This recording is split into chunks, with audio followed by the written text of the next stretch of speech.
So how does this sound? Things should be at normal audio levels for how I did things before with MAME. But hopefully that still sounds good. Anyway, let me just, before I get into this game, let me just check. Okay, 2 buttons.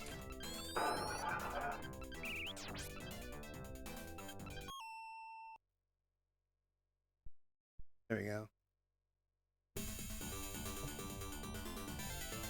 Hi, Iria! It's good to see you, cutie. How are you doing? I hope that work goes well.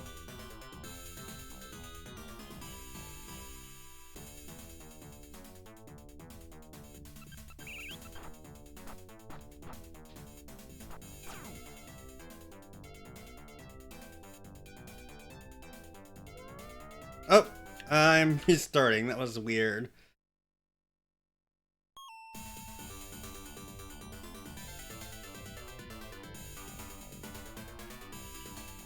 Oh wow, you can't even skip this whole elaborate intro. But I was quite literally digging my own grave there.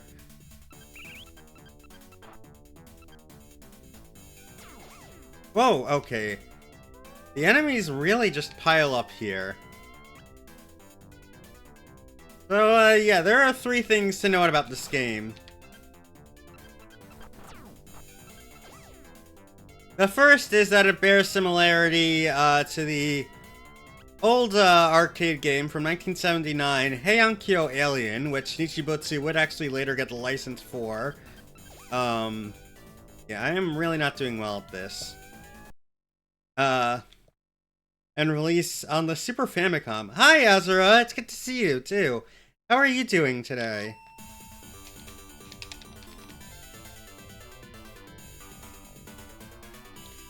So yeah, in that game, you kind of dug some holes around and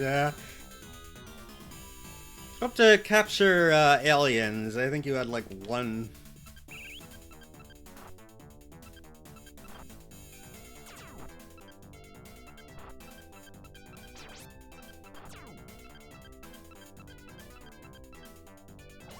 Okay, you can't dig on the other ones. Yeah, I'm also EPN gay, as always. But at least I hope you're relaxing today. Yeah, the problem with this game so far is that the enemies just absolutely gang up on you, so it's impossible to cover them up.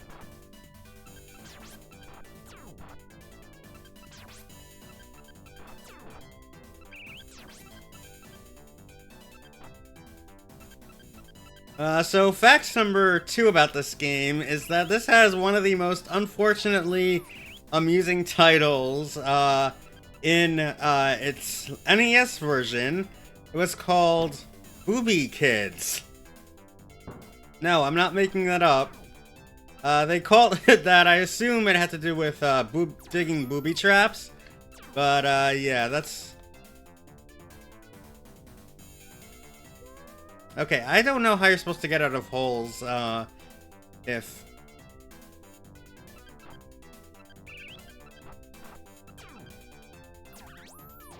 Oh wow, okay, that was just bad timing there. I assume the goal is to actually collect the treasure, but... As you can see, I'm not doing very well at this game.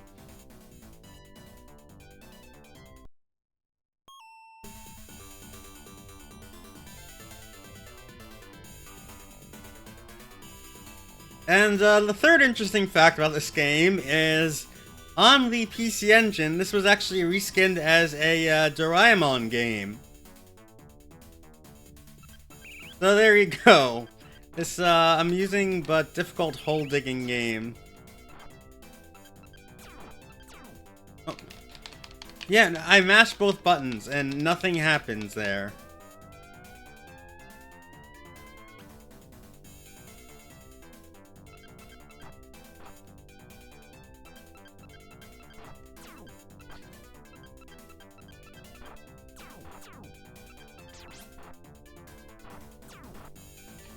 Oh, an item dropped there, so I couldn't actually dig a hole.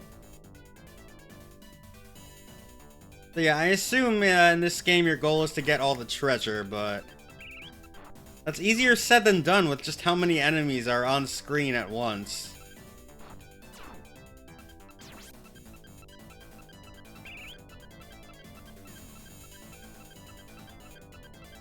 Then you also have these doors. That's what you use the other button for. Okay, you can also pick up power-ups like these, which helps.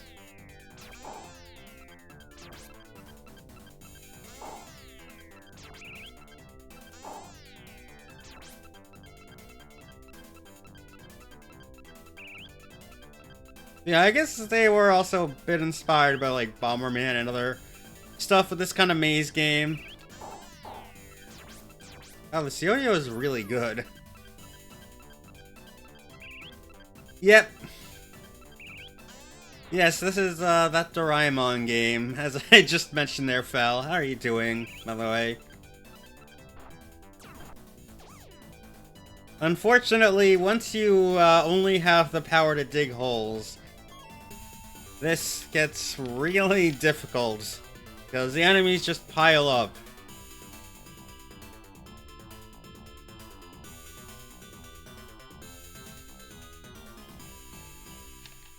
Why are Blues Brothers cops and aliens trying? That is a good question. You'd think, at the very least, they'd want to be investigating the aliens or something, but that's just not how it works around here. Everyone is just after this one poor kid trying to collect treasure.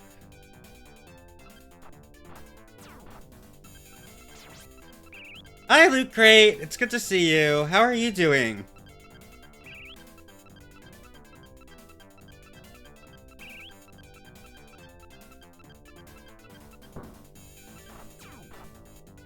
At the very least, you do have these doors, which you can also use to stun enemies, but doesn't help way too much. Like, yeah, I feel like if this game were a tad less frustrating, it would be a lot more enjoyable. Like, there's just something about this formula that works, I think, but just...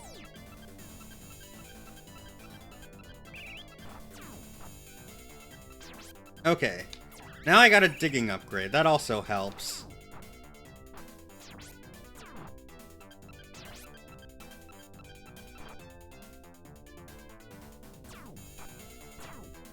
I just spawn camped that guy. Okay.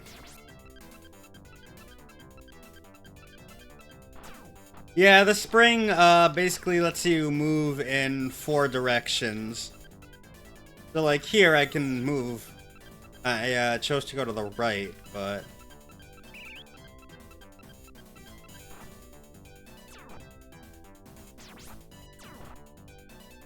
Oh! Again, that's the other problem with this game, is that when an item spawns... I'm gonna try to see if I can at least beat one stage, but yeah, when an item spawns, it blocks your ability to dig holes, so if someone suddenly spawns from an enemy and another one's coming up right behind, you have no chance of actually getting that second enemy.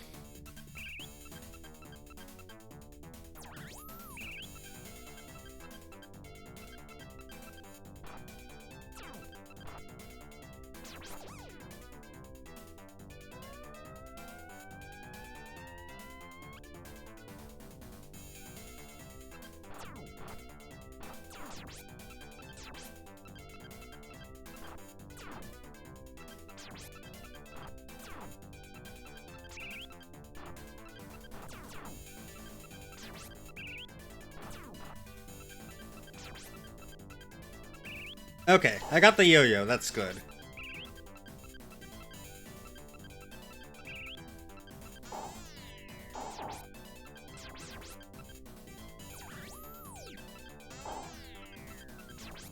I'm just gonna focus on seeing if I can get all the treasure, which I don't really know where all of it is. That's, I guess, another problem with this game. It's one of those maze games where you can't actually see the, where the maze is. Yeah, that is literally the title of this game, Sierra. At least... Oh, good, I got a digging upgrade somewhere.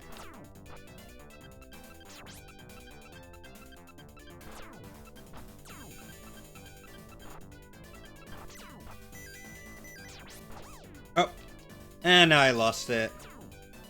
Yeah, I discovered a lot of the Nichibutsu games are on Arcade Archives. I guess that's because they have some connection to Hamster, and I don't quite remember off the top of my head what had happened there, but...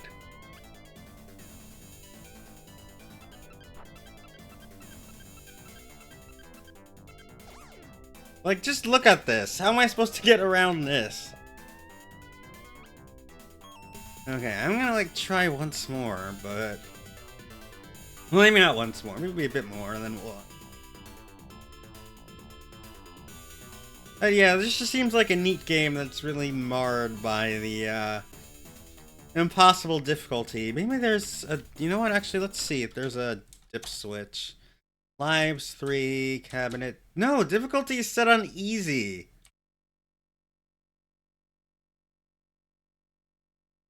I can up the lives, but that's it. That's weird. Why is,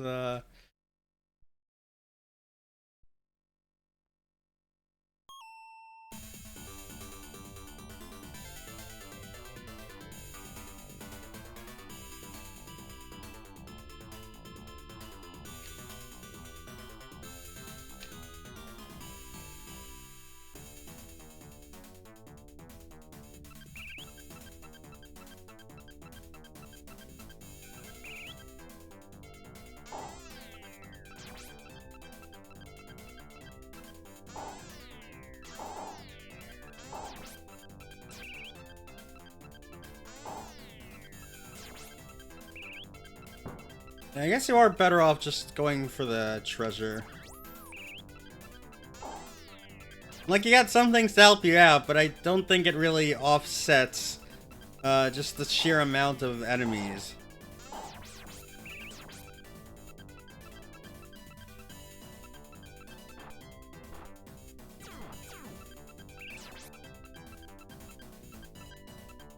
No!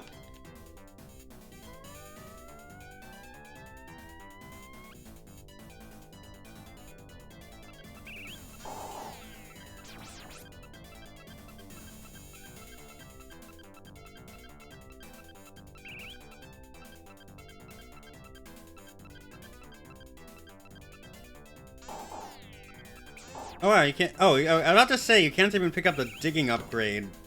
That's weird, but I guess you can.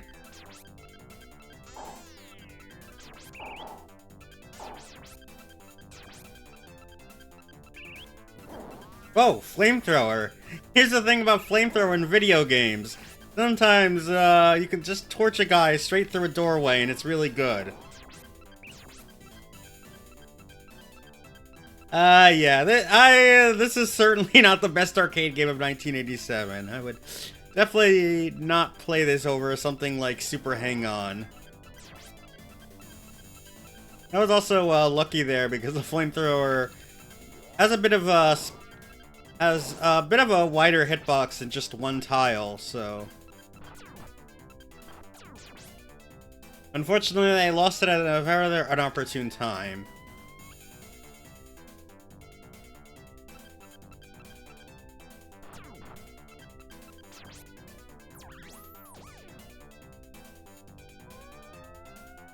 Yeah, I mean, the thing is, this game was cheaper than Outrun. Like, the Super Scalar games were impressive, but they were also very, you know, expensive. Okay, I like that sound effect, though.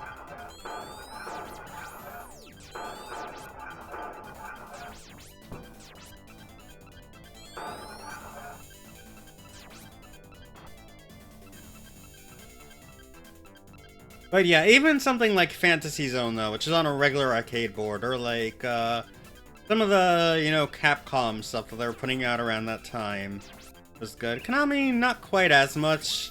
At least, not in terms of their non-shmup output, just wasn't quite as, in the arcade, but yeah, certainly Sega, Namco, Taito. Finally, through the power of increased settings, I have completed a stage. But yeah, Sega, Taito, Namco, Capcom,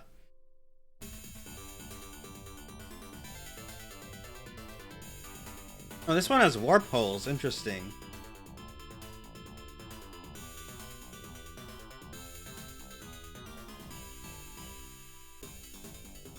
I have no idea how many stages this is, but it's probably way too many. Especially considering how tough it is to actually just complete one of them. Yeah, okay.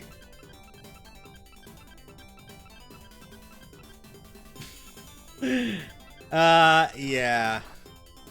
I am definitely not gonna play the entire game. Answer your pun.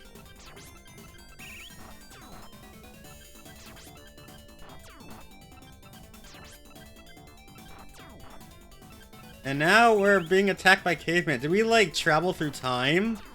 What even is the lore of this game? I guess that would kind of make sense for the Doraemon one, but... And yeah. At least Crater Maze is a better name for the localized version of this. Oh, this is an ice power-up. That's neat.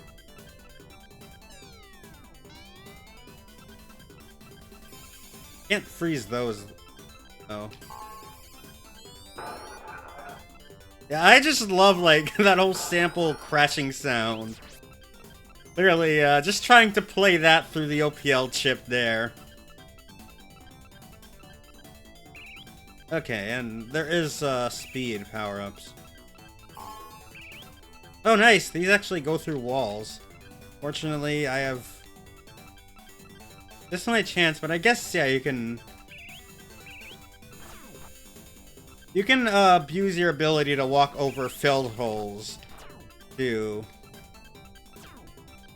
escape out of a tough situation. Come on. No! I was expecting you to go right back in. Okay.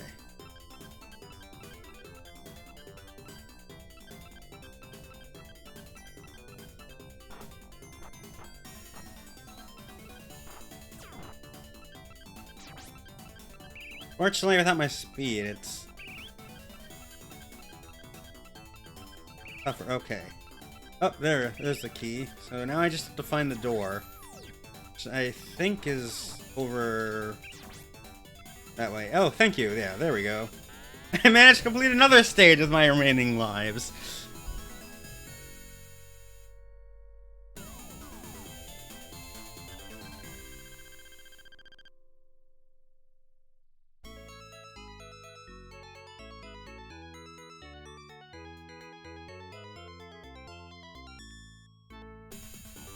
Yeah, I would definitely imagine that the console versions of this are easier.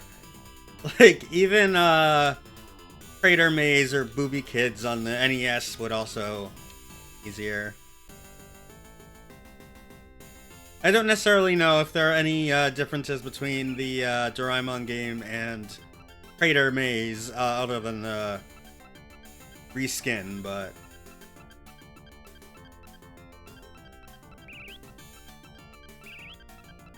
I don't know. I might actually do a home console retrospective to look at some of their unique console titles, as well as sequels to some of their earlier works. Oh no.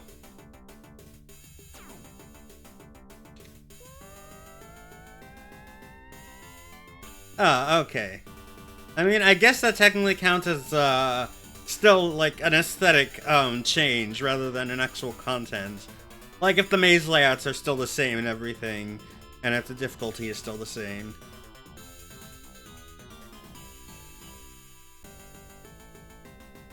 But yeah, I guess we seem to be traveling through time, since we went from the modern day to, prehistoric times, and now we're sometime in old Japan. I don't know exactly when. Oh, okay, I see. Yeah, you can literally leave these out like Bomberman. Interesting. And you still need to use that one to open the door, so that can be an issue.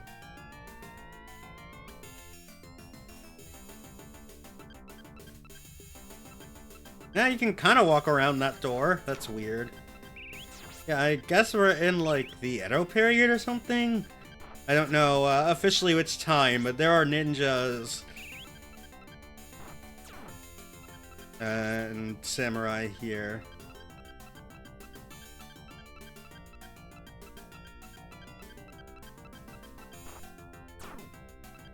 So yeah, I might just look at the PC Engine and TurboGrafx version, because those seem better than this on virtue of being actually possible.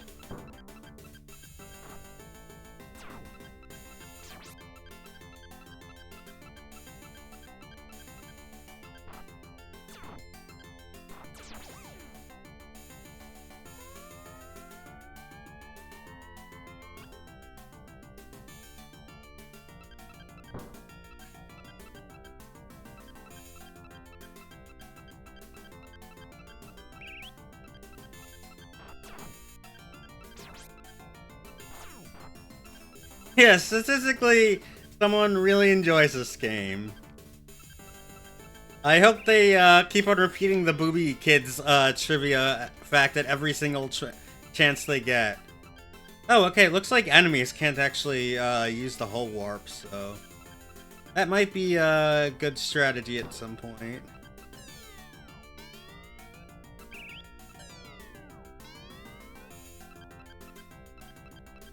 Hey, speed up, I'll take that.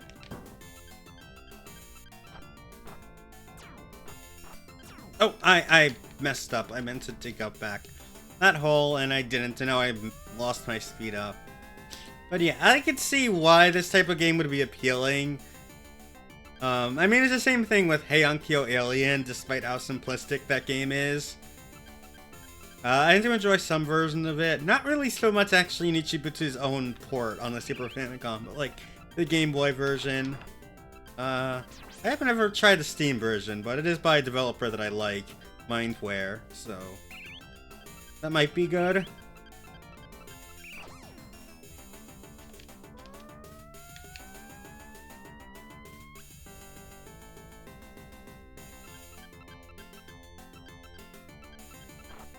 So yeah, Nichibutsu saw fit to revive an old style of game, and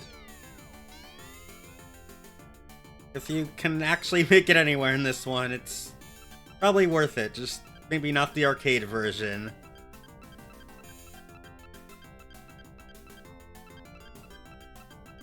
Okay, there's one treasure. Oh, there it is.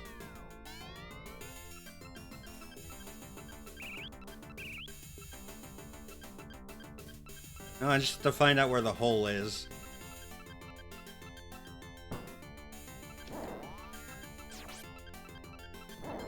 You know what they say, don't bring a katana. Oh, I don't have the key either.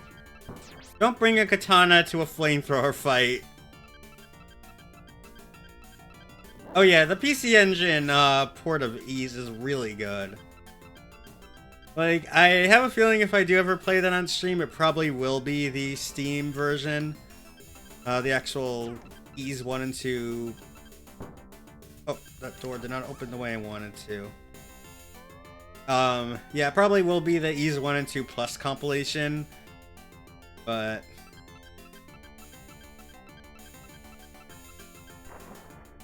okay, I think that is all right there. Hi, Foxoria, it's good to see you. So let me look at to see which their next game.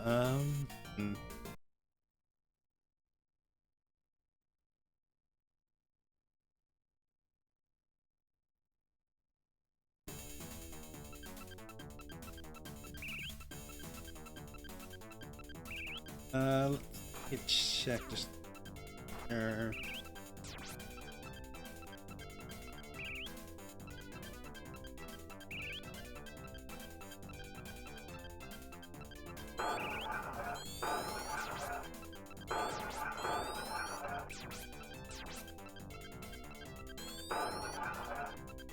Okay, looks like we got two games from December 1987, so One's a shmup, one's not a shmup, so I might as well look at the shmup first. This is Terra Force, the next game in the I guess yeah, the next game in the Terra Cresta series.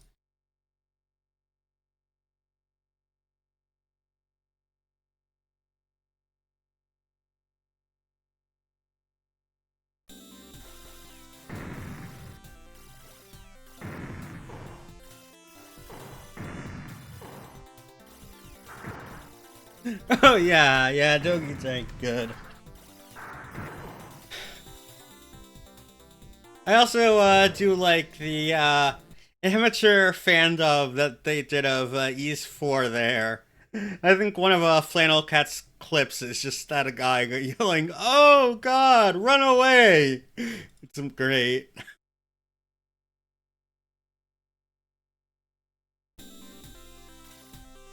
Okay, let's see how many buttons there are. 3 buttons. Hi, Yao! It's good to see you, too! How are you doing?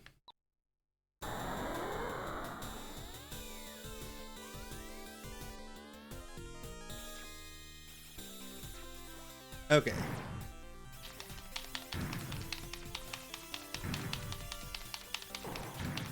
Yeah, I feel like I want to set auto fire preemptively.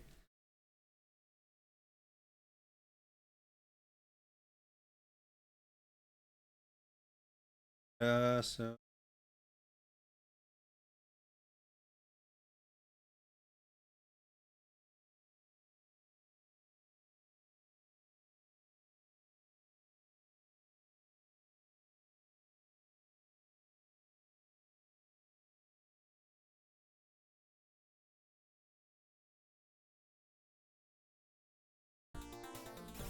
Okay, there we go.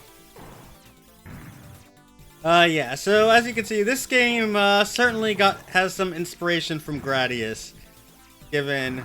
Oop.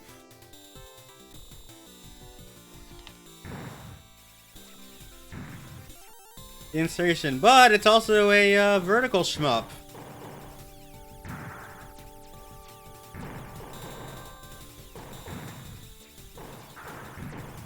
So I guess it has, some inspiration from,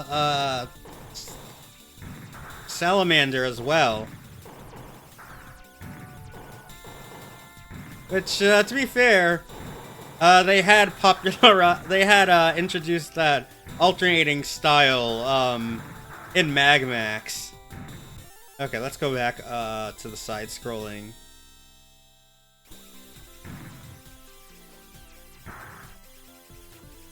So admittedly, there hasn't really been any power-ups yet, which is like the other trademark thing of their games. Also, quite a bunch of foreground objects. Okay, we got a bomb. I guess that's what button 3 is.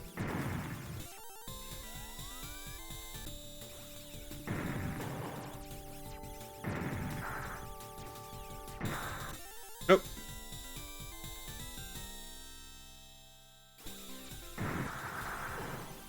Yeah, Fel, I have a feeling that kind of idea, has to do with just the fact that, the CD was certainly, the more popular method of distribution later on. Plus, with U-Card games, they probably really had to prove themselves against the Famicom. There.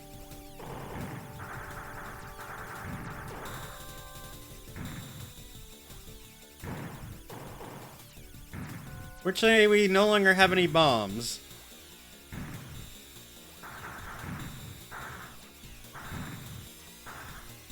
Come on.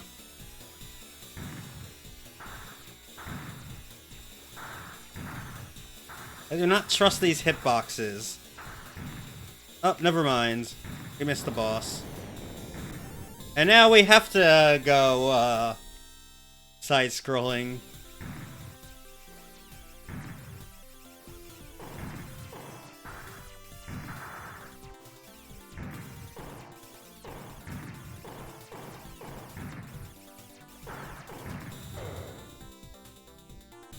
Oh yeah, that is certainly true as well. I mean, not every single game. Certainly in Japan, you saw a lot more of just like games with extra cutscenes and music, but you still had the cutscenes and stuff.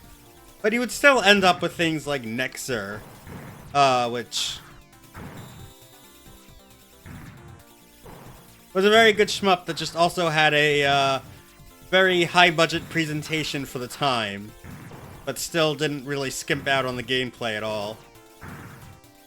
Just because they had to afford a bunch of Gundam voice talent.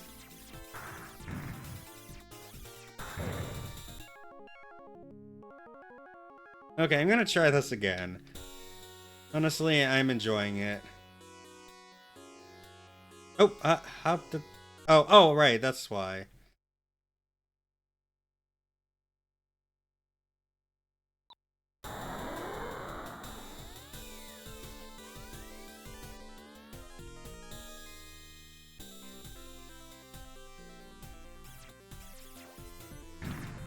Ah, oh, did my reset change? Oop, not what I meant. Yeah, that's sweet.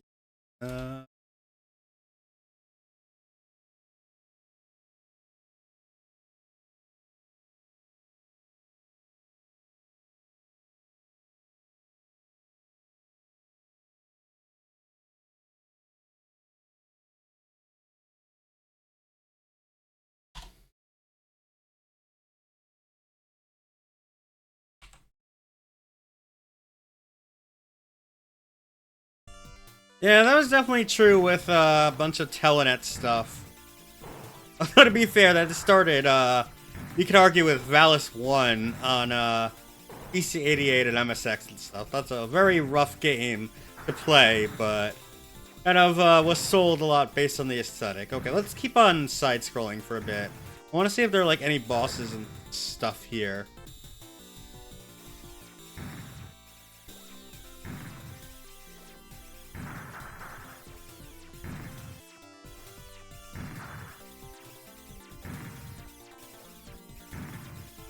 Wow, those take a lot to kill.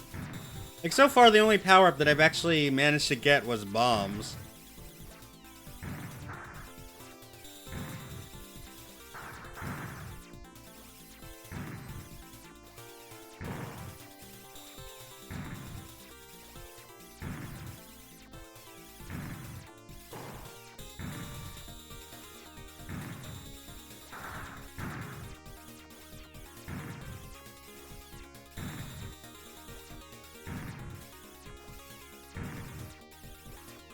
Oh, wait, that's a power-up.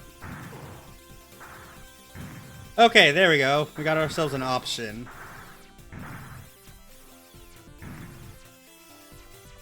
Okay, let's go,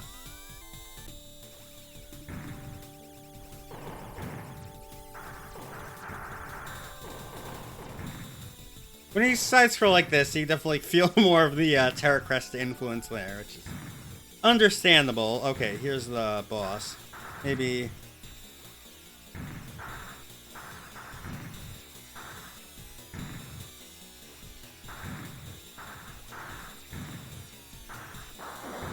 There we go. And I managed to actually take it out.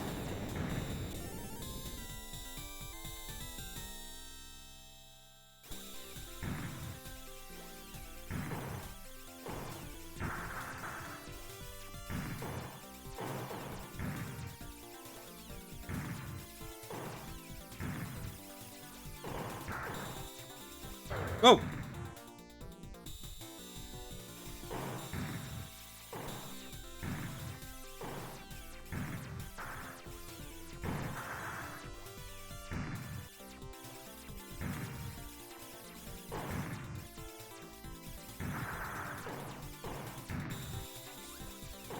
Okay, I want to at least try. I'm about to say I want to try one of the bombs, but then when I pressed button 3, it didn't do anything.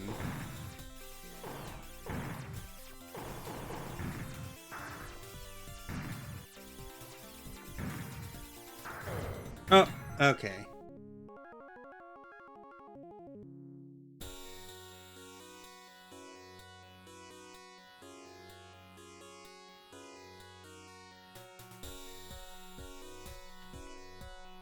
Uh, Hello? Game, what are you doing?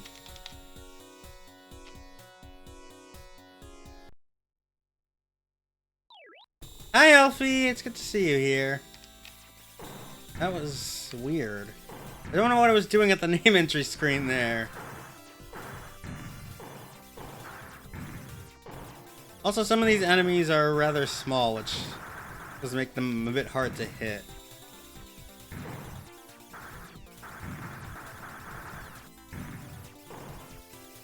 Yeah, I haven't seen any laser power-ups yet, it's weird.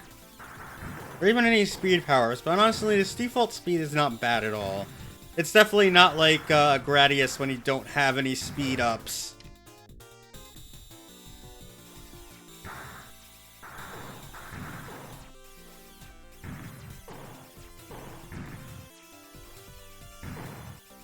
Oh yeah, PC effects would certainly be neat.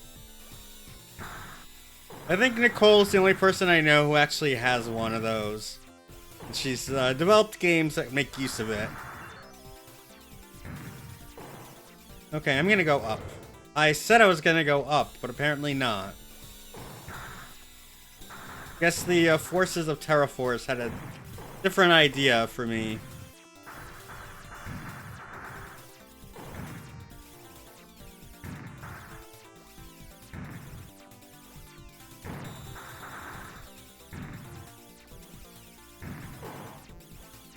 Oh, maybe bomb means that,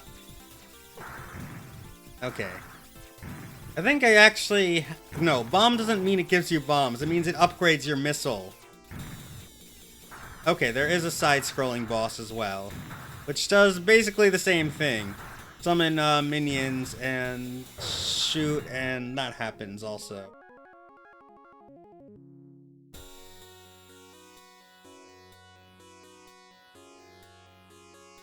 Okay, so pressing up, down, left, and right doesn't...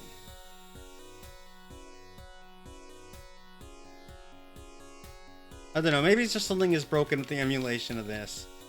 Yeah, it gives me a completely...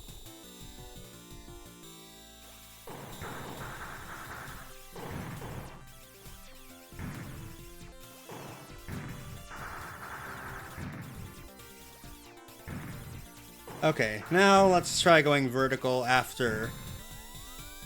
Oh, yeah, okay, this is a different area than where we were at before. And they still managed to find a way to put in layer shenanigans. I guess someone really liked that, even though that's not what you should do in a game.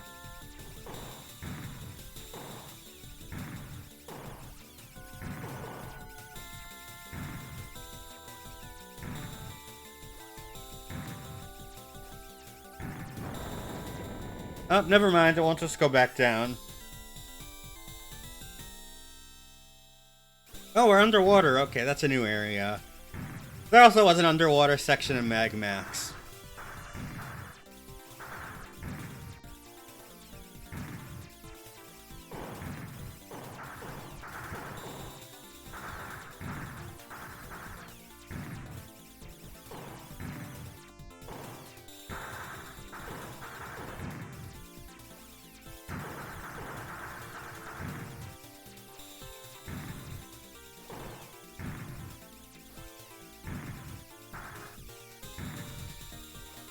I want that option, come on. No, no, no. Okay, good. I still... Okay.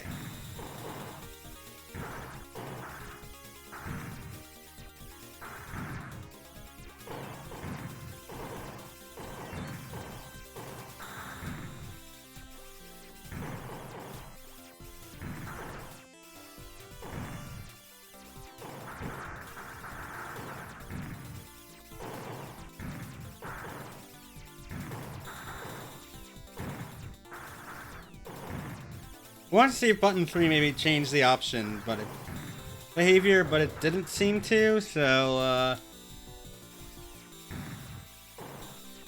I don't know if this is a sub so much as just like an underwater fortress kind of thing.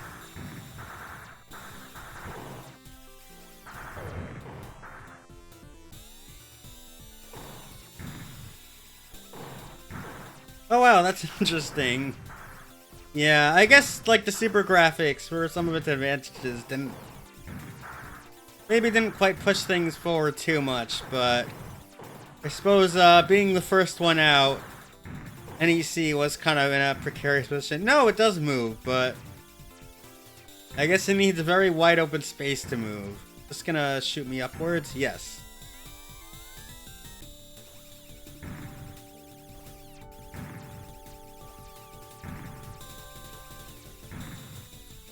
Yeah, I actually know someone who has been going through a lot of magazine articles, more like related to Sega, like trying to document every single snippet and oddity of Sega's history, even from like the, you know, earlier Rosen days and stuff. And then also where I get to see some of the actual arcade rankings for games.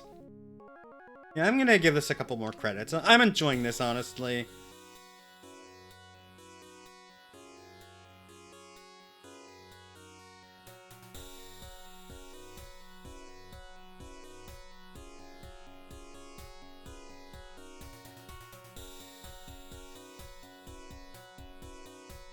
Okay, I got close. I just...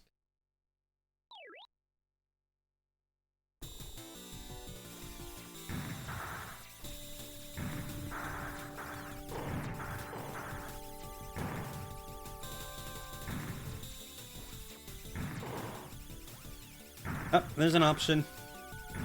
We'll definitely take that.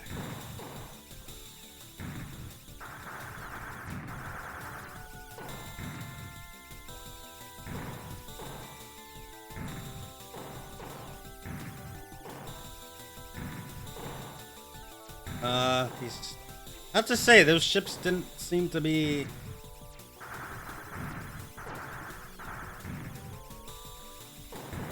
Oh, okay, that was my mistake.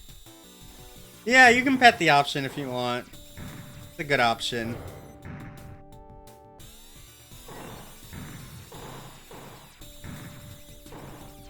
Fortunately, the problem with shmupping is that I'm not able to look at the conversation that's going on in chat right now. Please continue it. I do enjoy when people talk about these things, but...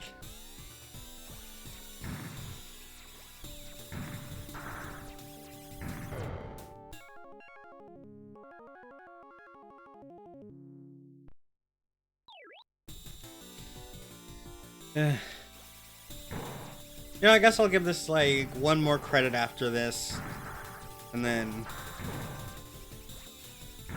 So many weird-looking enemies. Like, we've got, like, these boulders. And then... You got something else that kind of looks like the Arkanoid paddle, basically.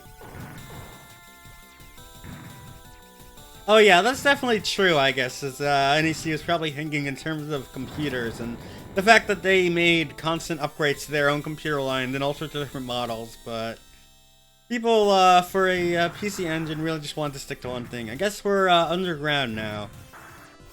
Very reminiscent of Salamander, in particular, that solar stage.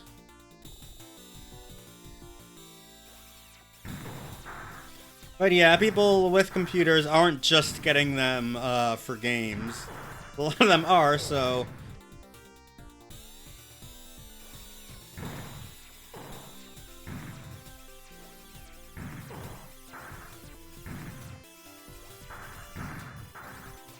I guess in there you can assume that, yeah, whatever extra speed would still be useful, or even just different things like drive configurations.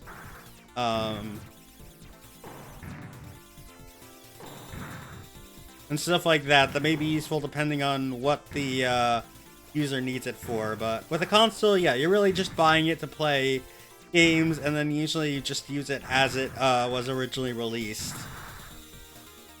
Which has kind of been a problem now, I guess, now that things have kind of converged a lot with computer hardware. And they're releasing upgrades to consoles mid-generation because...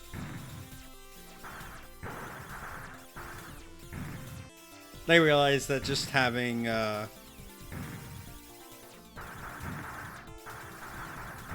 one single hardware like that, isn't going to be able to push everything. But, yeah, certainly, Fuxoria, that is definitely true of math coprocessors. like the Intel 87, like the 8087, 8287, 8387. Were all designed for that. The X68000 as well had, I think it was called like the 6888 something, or I don't remember what the official name of Motorola's math coprocessors were, but they were very much used for that thing. They were not meant for games, and wouldn't give you much of a boost. At least not early on until, you know, all sorts of new graphical techniques and stuff. But by that point, those floating point units had already been integrated into mainline CPUs. So, yeah, unless you needed very specific calculations there, you probably were not getting a math coprocessor for games. As well as though 3D, a lot of the early 3D hardware in arcades, especially the stuff from Atari and I would guess Namco too, was used Texas Instruments DSPs, because it turns out that actually a digital signal processor is very good for just handling a whole bunch of the calculations that you needed for 3D rendering. And that's kind of the way things were done before more specialized chips were made.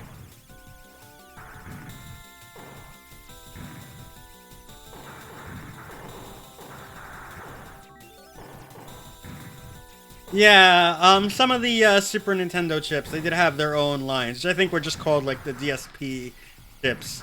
I don't remember entirely what they're used for. Maybe those were used for like helping out with Mode 7 type calculations, like even Pilot Wings had something like that in there.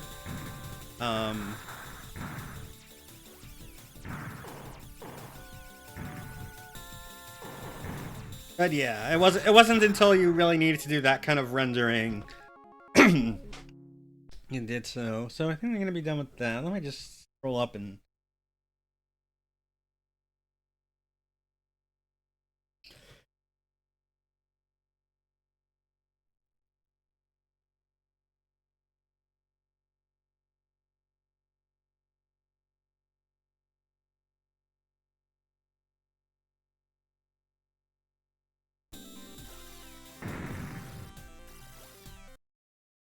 okay, so let me go to the last one of 1987. This one was also reportedly released in December and only in Japan. This one is actually a licensed game, Kozure Okami, based on a manga, which I don't really know much about, but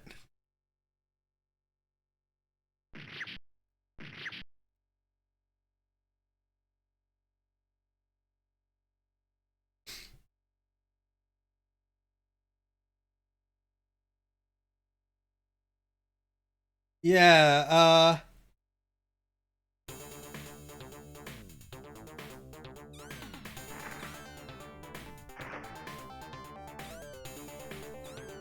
oh, interesting, Phil. I didn't actually know about that Pilot Wing. So, yeah, the wireframe itself, like, it just seemed like a neat party trick for later, versions of the Mega Man, for the later Mega Man X games anyway. Like, they didn't really need to do much with the actual wireframe that they couldn't have really accomplished using raster effects. But I guess they just wanted it because it looked cool, and they could do that. Yeah, so, yeah, this is based on a manga, Lone Wolf and Cub. And this is, I guess, the closest... Hold on, I forgot to check how many inputs it has. 3, according to... At least based on the driver.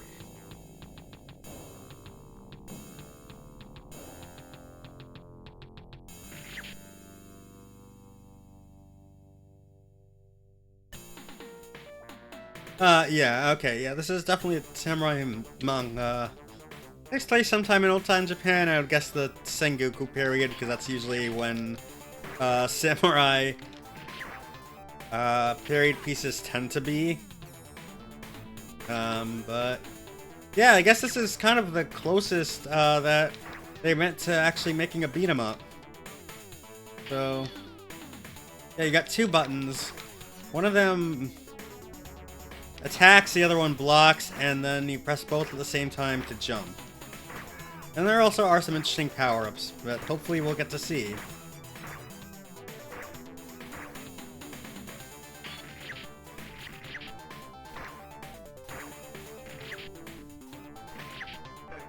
Oh, no.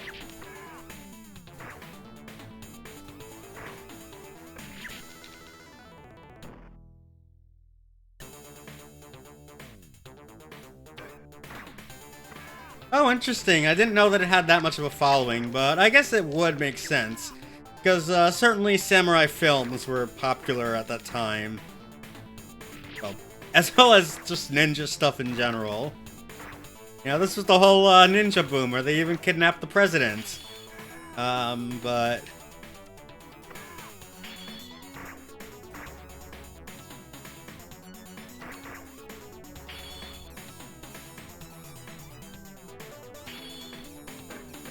Oh, no.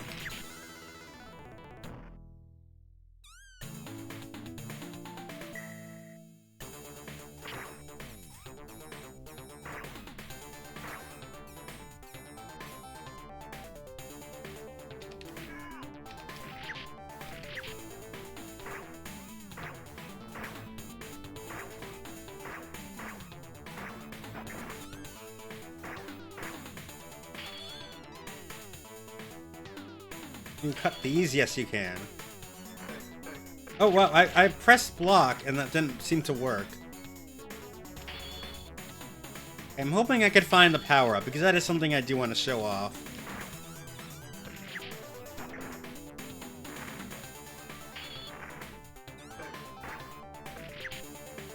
I guess you can't block behind you. Makes sense.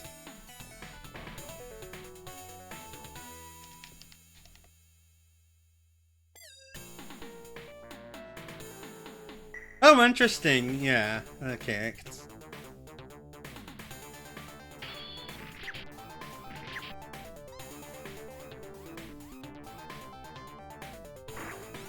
That would explain why everyone's after him, from samurai to ninjas.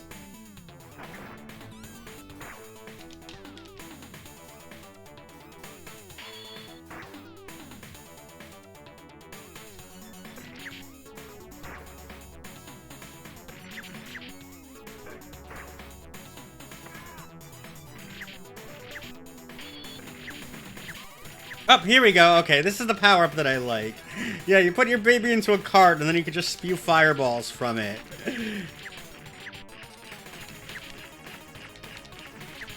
Yeah, I guess that would be the Sengoku era, because that's, when they had guns imported from Europe, and it just resulted, in them just using that to fight. Like, I think, some of the European powers hoped that that would result in, some stability, because then they would be able to end the war, but it just meant that a whole lot of the factions just had guns now.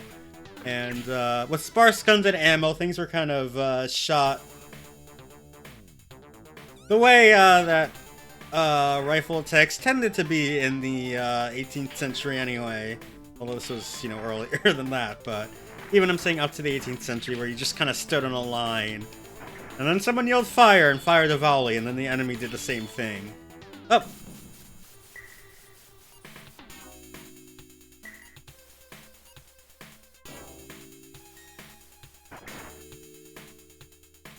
I think I lost. Okay.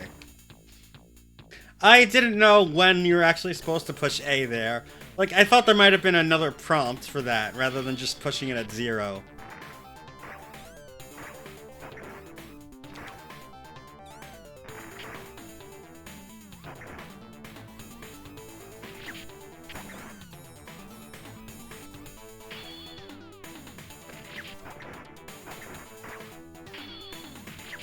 Oh, nice. That lantern or whatever that is, just kind of sliced there and...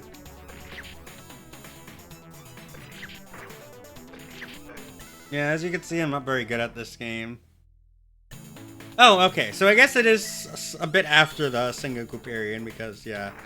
It was, the 1600s that the Tokugawa shogunate, took over, and that kind of started the Edo period, and that. That's when things moved to Tokyo, and we were still pretty isolationist for a long time, but this is not a very abridged history of Japan. If you really wanted that, you could just watch the Bill Wirtz video.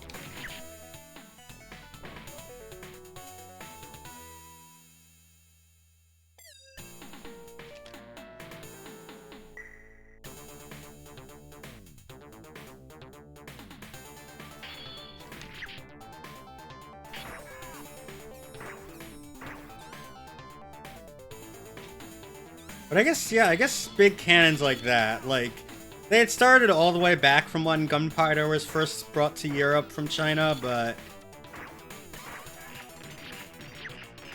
Up here we go, we got the card again, but I'm not sure if... Whoa.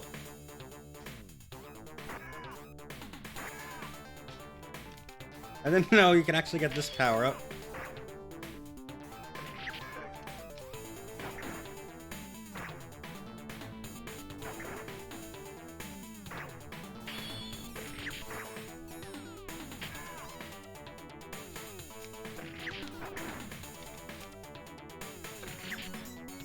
I'm not sure what the thing at the bottom means. Maybe when it fills up.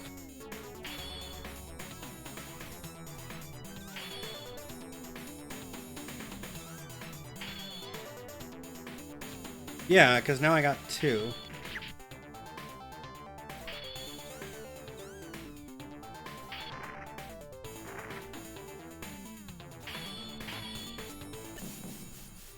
Okay, let's try this again.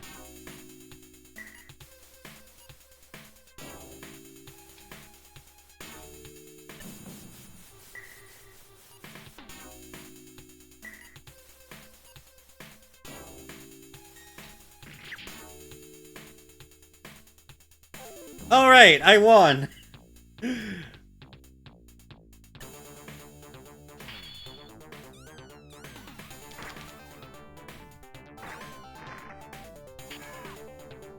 Although I seem to have taken my bonus, whatever these things, whatever those things do. I don't know what they actually do.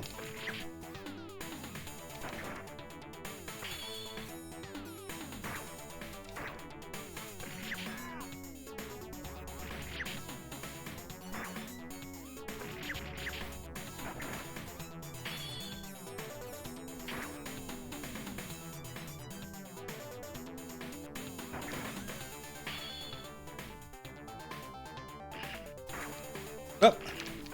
Here's an actual rifleman. Fortunately, he doesn't seem to be going down this part of the screen, so...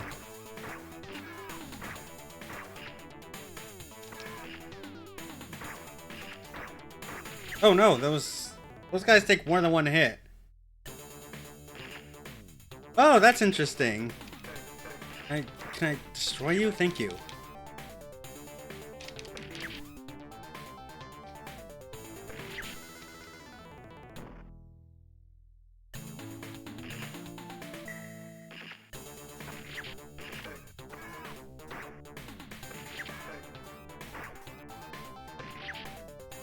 We're gonna get to the boss, maybe? Okay, there we go. Yep.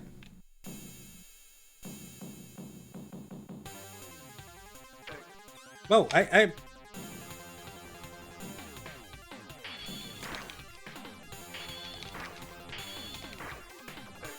Well, I pressed block there. I don't know what happened. But I'm gonna keep on trying.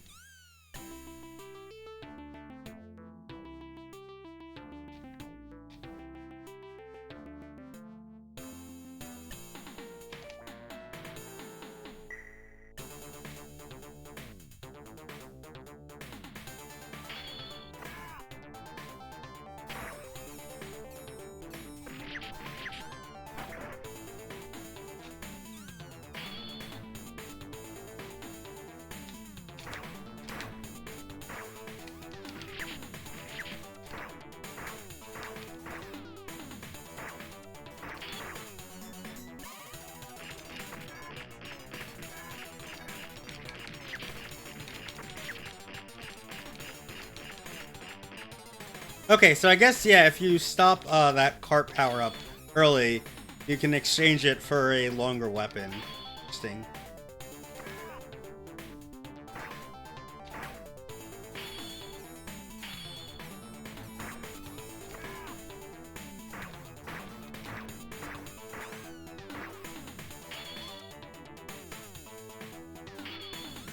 I know one of these has the samurai minigame, and I don't want to bother with that, because that's gonna take away my,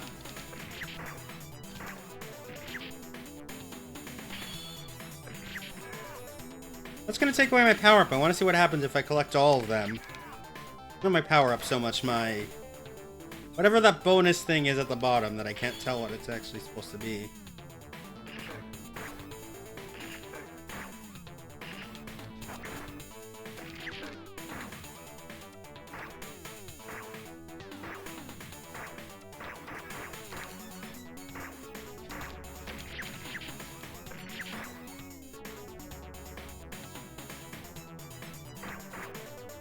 Oh, unfortunately, I don't seem to have, much health against the boss, so let's hope that... Wow, yeah.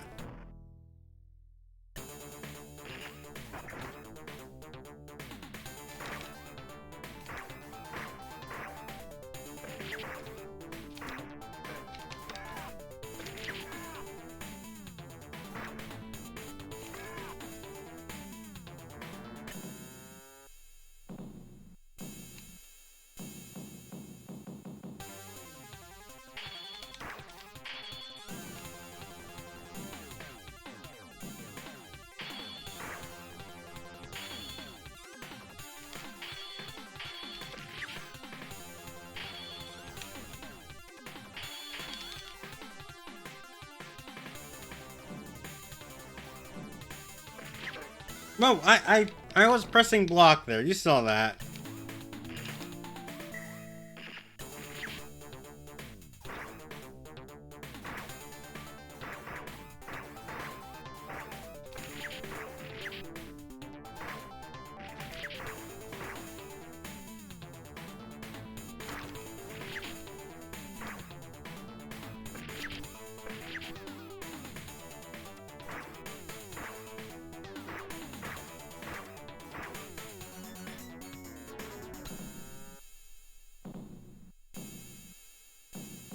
I mean, you saw the block animation. You can clearly see when my character is blocking.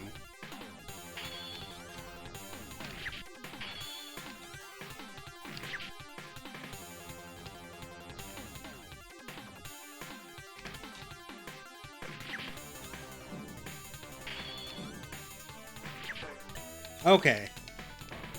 I'm gonna try this again. I'm hoping to at least beat the stage. Unfortunately, they start you a bit farther back when you're...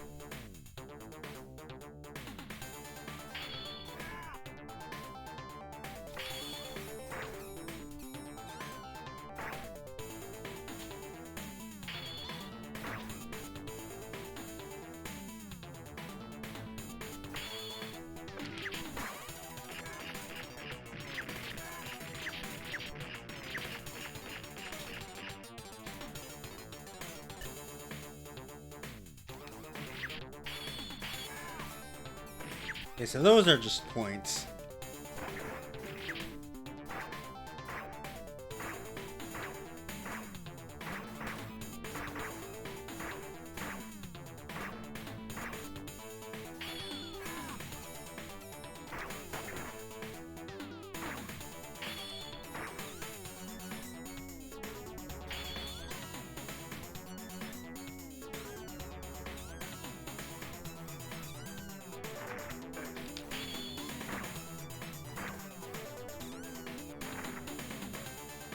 Okay, no, I guess collecting all three does do that. Okay.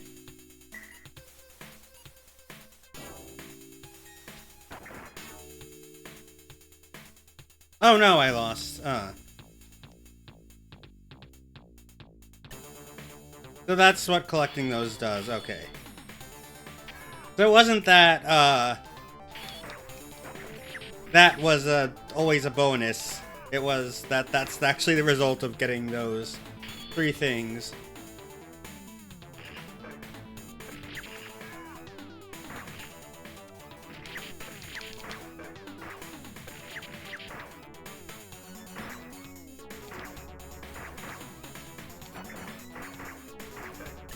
Yeah, unfortunately with how many of these guys are here, it's kind of hard to...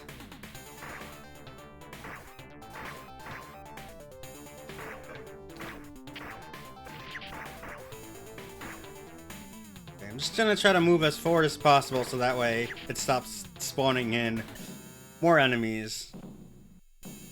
And actually fight one of these guys.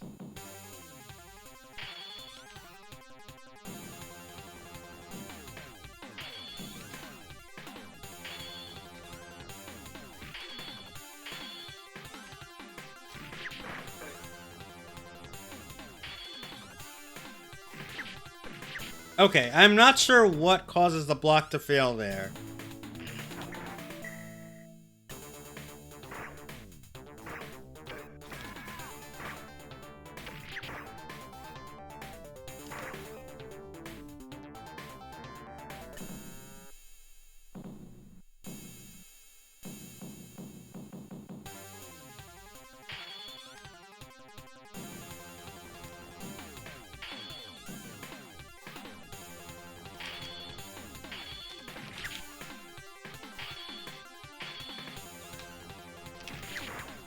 Okay, don't...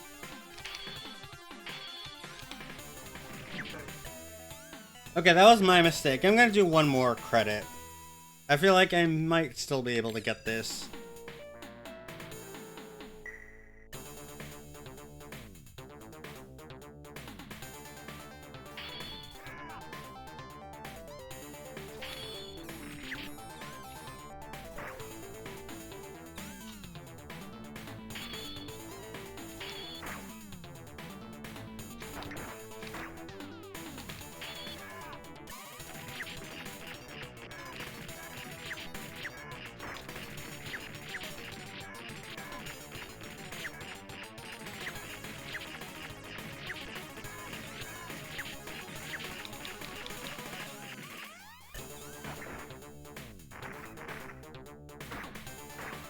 I'm just gonna not bother with the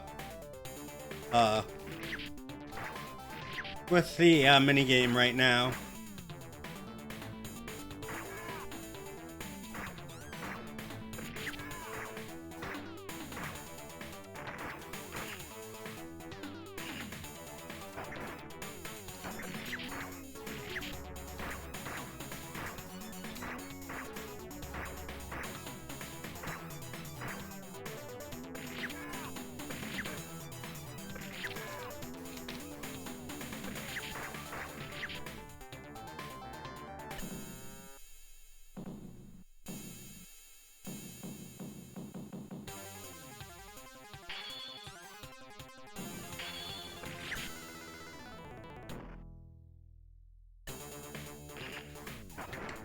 The problem is, yeah, this last section, you get enemies coming in from all sorts of different angles, so it can be...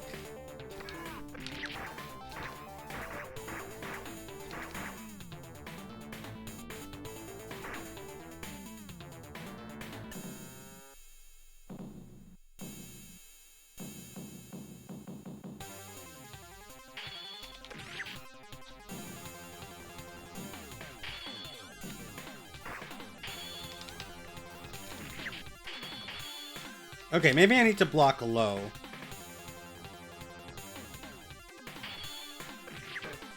Yeah, that... Okay. I see, yeah. Okay, that part, I think I was just moving and my block wasn't working properly there.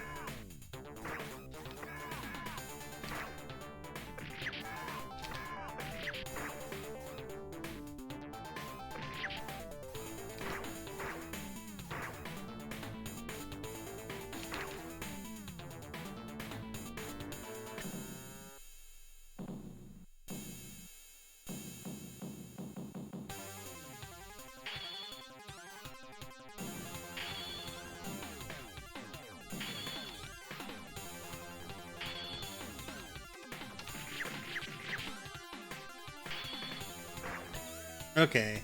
Yeah, I don't quite know how the block works, but I think I'm done here. So let's see what our next game is.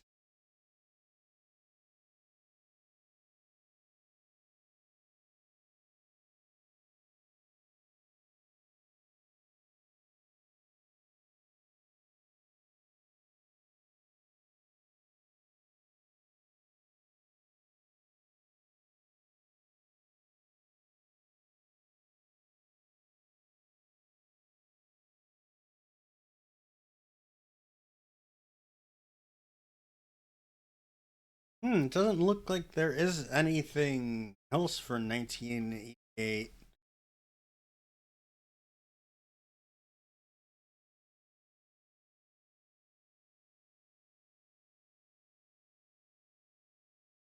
Well, there is one thing, but I probably will have to change controllers for this. Give me a second for that.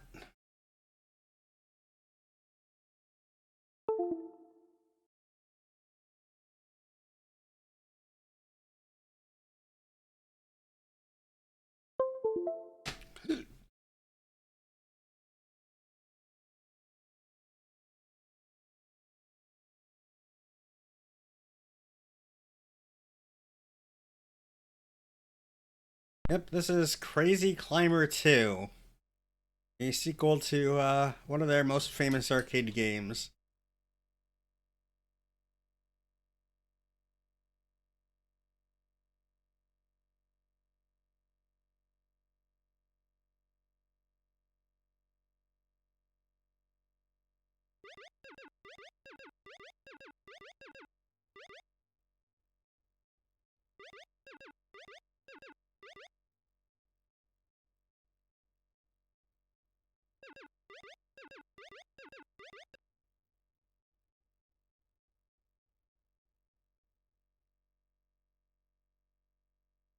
I am not particularly good at the original Crazy Climber, so I don't know how this is gonna go.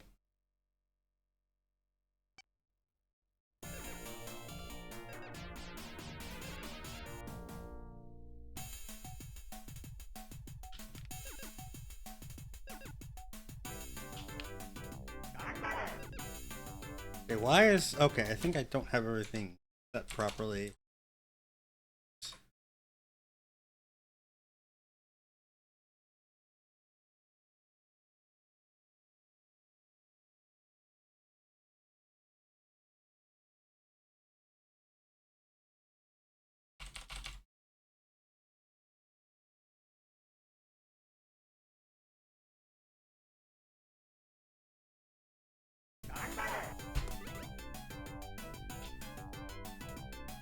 Oh, no, no.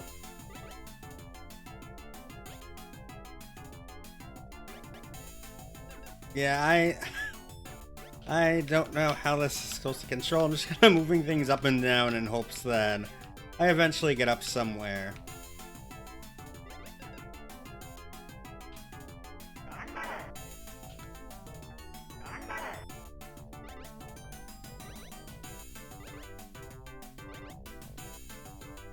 Whoa, that advertisement can move.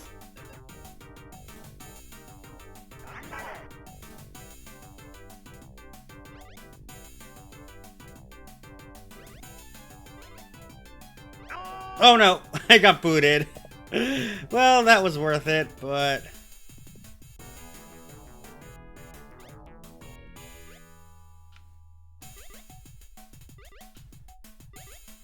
Okay, I guess if I keep on going with one hand, that might help. Also, I don't know if that's supposed to be an advertisement.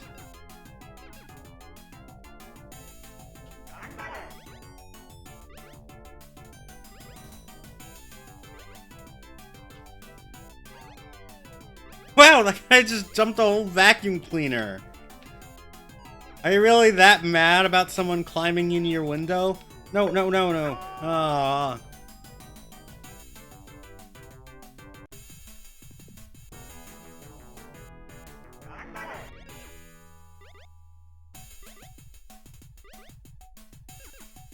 Yeah, this is, as far as I can tell, like the only kind of regular arcade game that they'd released in 1988, not counting like later distributions of other games like Armed Formation F. Wait, no, we didn't actually see that one. Okay. Sorry, I got confused between different games there. No. Okay, let's hope I can continue right from the spot.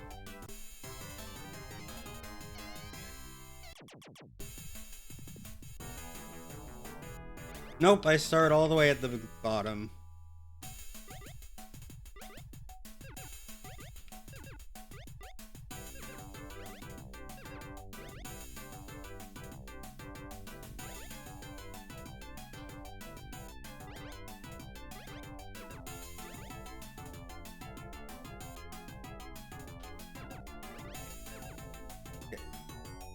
No!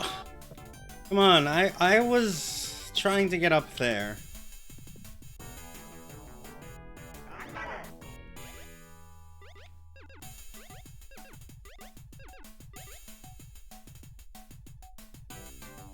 I have no idea if this lady, this impossibly tall lady, is good or bad.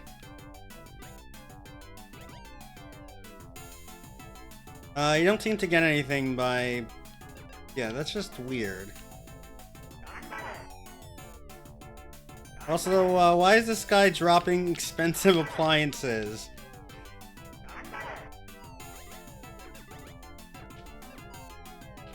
Like, he really hates Crazy Climber that much.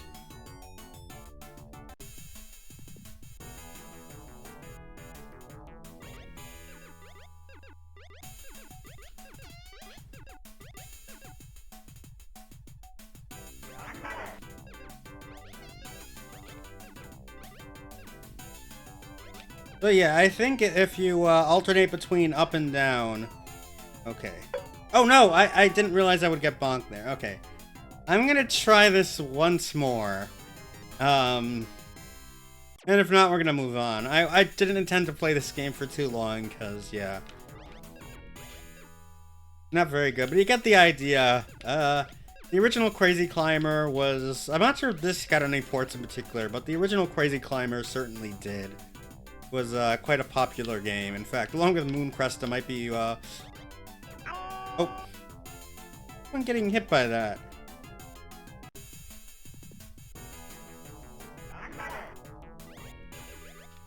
Who exactly designed this ad anyway? Oh, sorry. I can't see what's going on because all of a sudden there's a big foot blocking my view.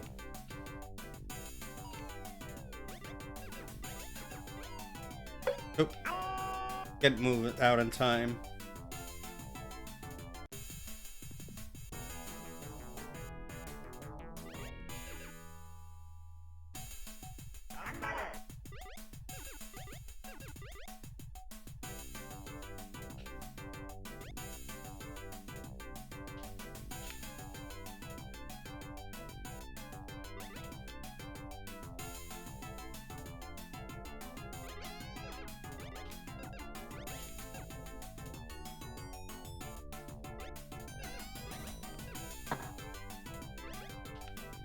Okay, at least that didn't completely knock me off.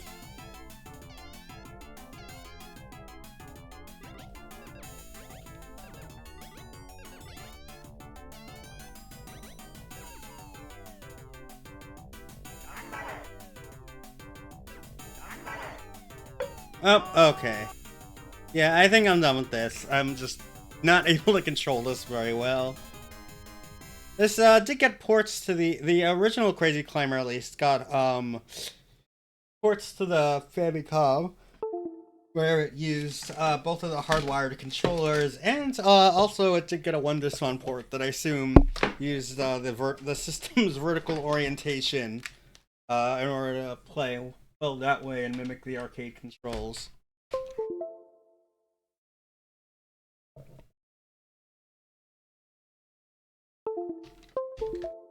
Okay, but let's get back to the next game, Armed F, aka Armed Formation F.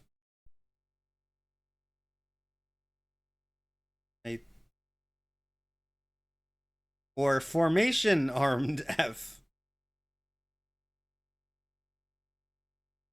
Yeah, I think Armed F is the Western title and also what they went on for the Arcade Archives version. But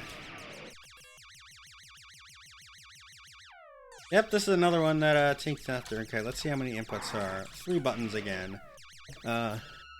Okay, so beams and armors, reverse armors, and formation.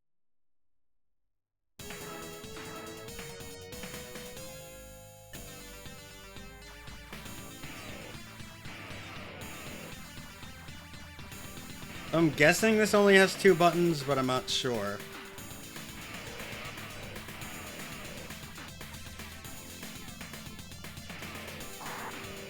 Yeah, so pressing B will kind of reverse that. I'm gonna set some auto fire.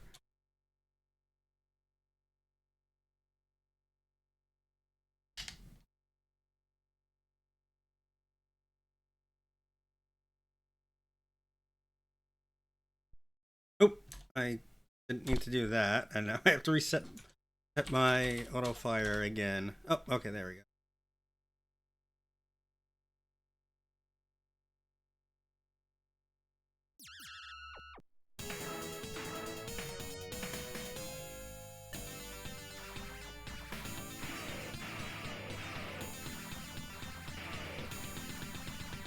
Ah, interesting, yeah.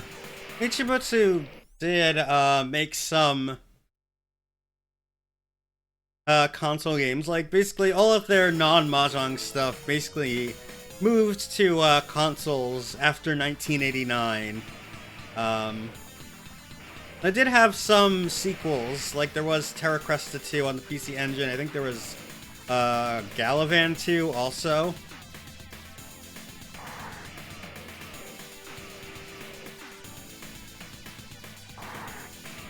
So yeah, by pressing this, you can change where your options are during the formation. I'm not sure why they needed an in-game thing to tell you that, but there, I guess. In a way, this reminds me a bit of Namco's Dangerous Seed, another game which kind of takes a bit of inspiration from this one, to be honest, because, I mean, not of this game in particular, but of Nichibutsu Shmups, because it does have a pretty similar docking mechanic. That game is interesting. I think that got, like, the Genesis port. Maybe just a Mega Drive port in Japan, but yeah. And then later on in the late 90s, there was Terra Cresta 3D on the Saturn, maybe also the PlayStation, and the aforementioned Hyper Crazy Climber, and some other stuff before kind of slowly faded out. Yes, I want the laser.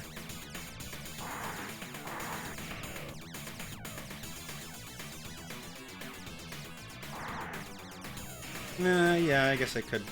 That's speed.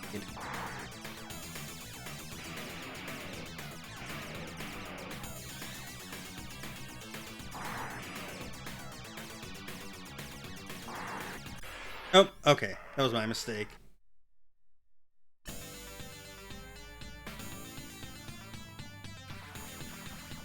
Fortunately, it does mean that other than... Okay. At least with the lasers, you can actually choose whether you want to aim it up or down. So that does, I guess, become useful for some enemy patterns.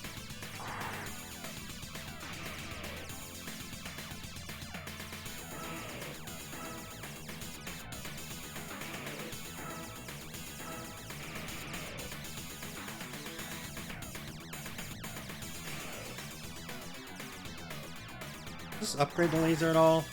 Okay, yeah, it looks like it gives me rapid laser briefly.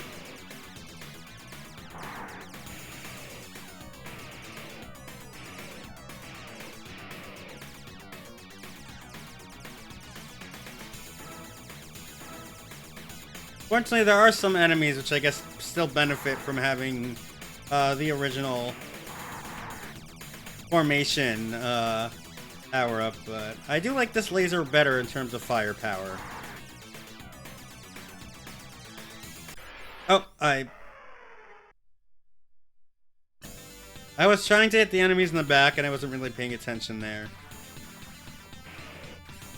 Starts me back at the same place, so this is technically another checkpoint shmup. Fortunately, I guess normally, yeah. When you have formations, you are always going to use one when you have to change direction. That is kind of a weird thing, especially in a game that in theory could support 3 buttons. I'm just going to reset.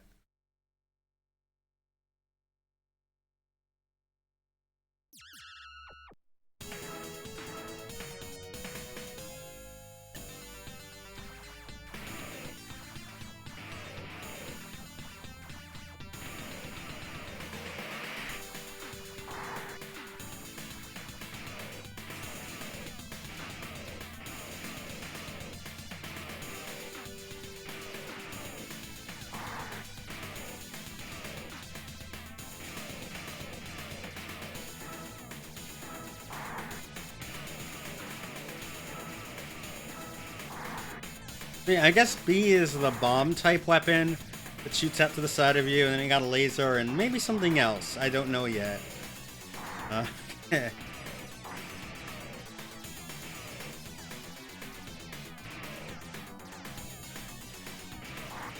This game really likes giving you power-ups for the one thing that you have, which does enhance your current weapon if you do happen to have that, though, so that's a good thing.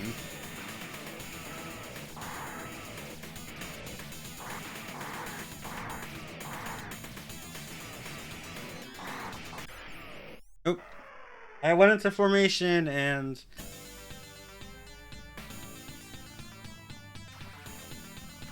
oh well. I'll just say they started here even though you're at the checkpoint, but I guess this is earlier.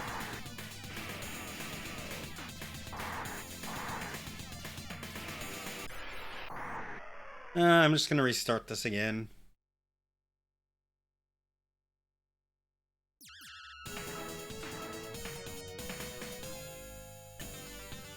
And like you could also just see in terms of graphical detail and stuff, that this is an improvement over some of their previous efforts.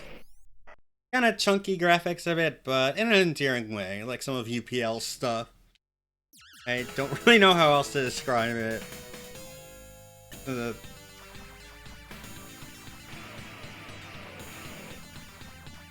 there's a certain look to it.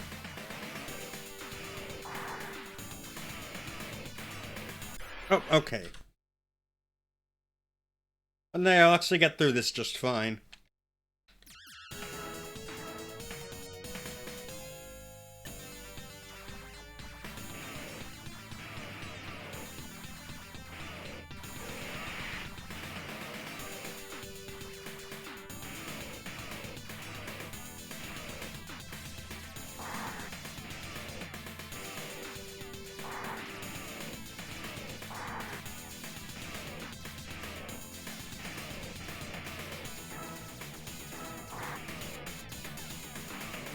Okay, yeah, so that definitely gives me more firepower for my bombs. Yeah, honestly, even though all the music does kind of use the same OPL sound driver, at least since they started using that in some versions of Terra Cresta, I think I do enjoy it. Now, especially the themes in Terra Cresta and UFO Robo Dangar. Some of the stuff in Ninja Emeki was also pretty good too.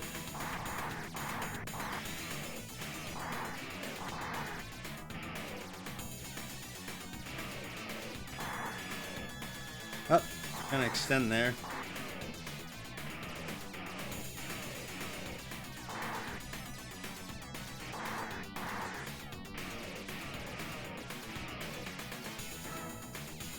Yeah, like, it's definitely recognizably nichibutsu from this era. Even their other stuff had the same sound chip in it, so...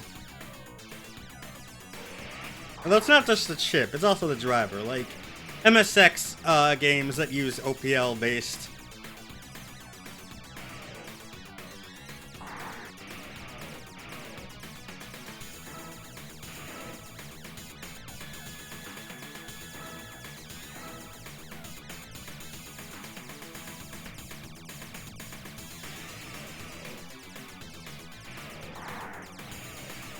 Yeah, I guess the only problem with this setup is the fact that it's kind of impossible to shoot behind you without using up a formation attack.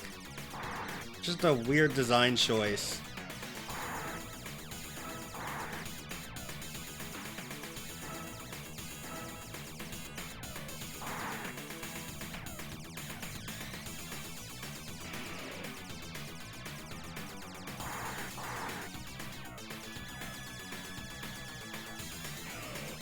Like, there are definitely times where you can tell that they're meant to do that. Okay, it's boss time. I have no idea what this boss is gonna do. That, I guess. I'm gonna start all the way back to where the laser is.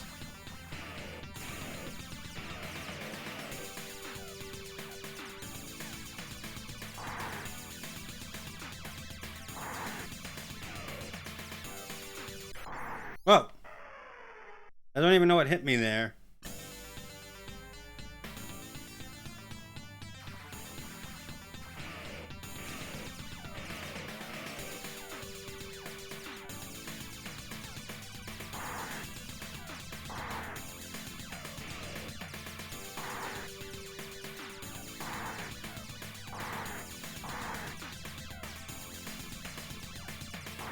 I would like a speed up here.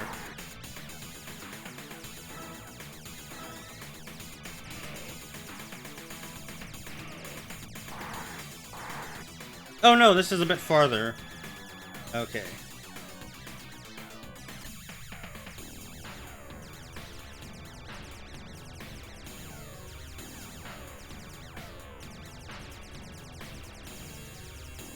Yeah, here you just kind of want to absorb it.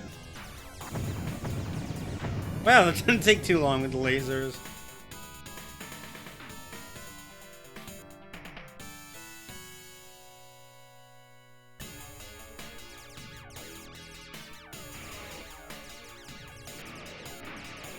So we're on to our next stage in space.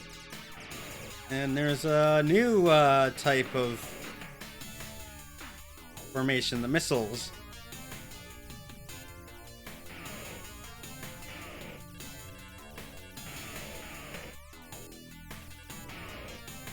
Yeah, I want that speed up. Come on. Go down. Okay. At least the missiles are sort of homing. Tell exactly. Hi, Nectarine. Huh. The head pat definitely worked before. Hold on. Also, I see your meow. Meow. Yeah. Mew. Mew. Yeah, the head pat definitely works. I could give you a free one if you want, although I don't think... It doesn't look like you redeemed it. Yeah, there we go.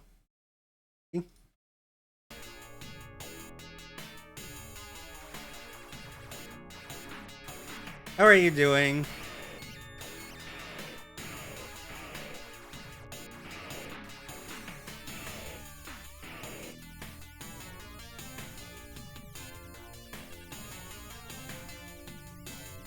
I'm doing alright, just kind of having a relaxing day, a bit busy from some of the usual stuff I do in the mornings now, but...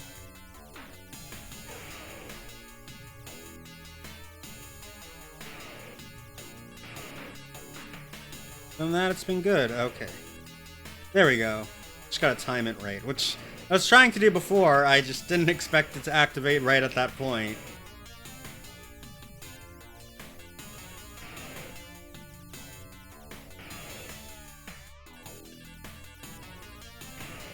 Okay, I might actually not get that power up. Oh, no, there we go. Don't have any formations, weirdly, but...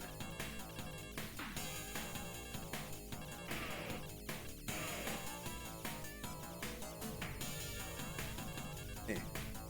Yeah, I just want to go where it's safer, generally.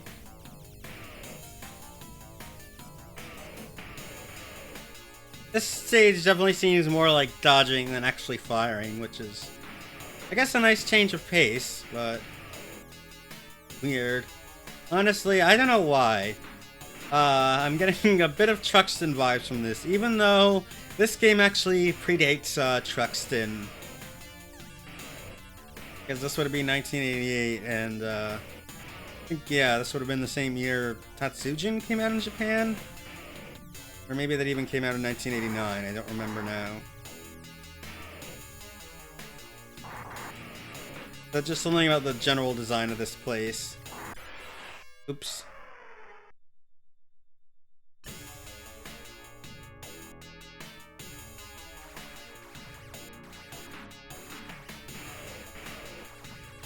Not even sure what these orbs do. But I don't think I want them around to know. Yeah, I'm fairly certain this does run on a Motorola 68000. Nichibutsu would actually claim to be the first to put out an arcade game that did Magmax in 1985, which we looked at last week. Some of their games after did move back to a Z80, but I think for most of these action titles that we've been looking at here, they generally moved on to using a 68K, and certainly by this point, this would have... Interesting, they actually give you a bomb here. And the C, I don't know what C does. I still do not know what C stands for. Okay, that's what these things do.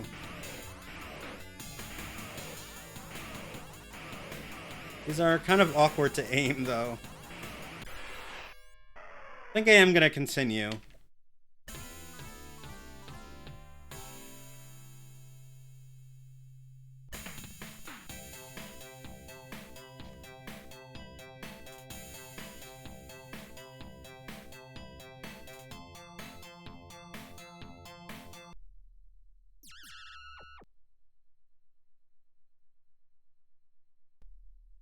Okay.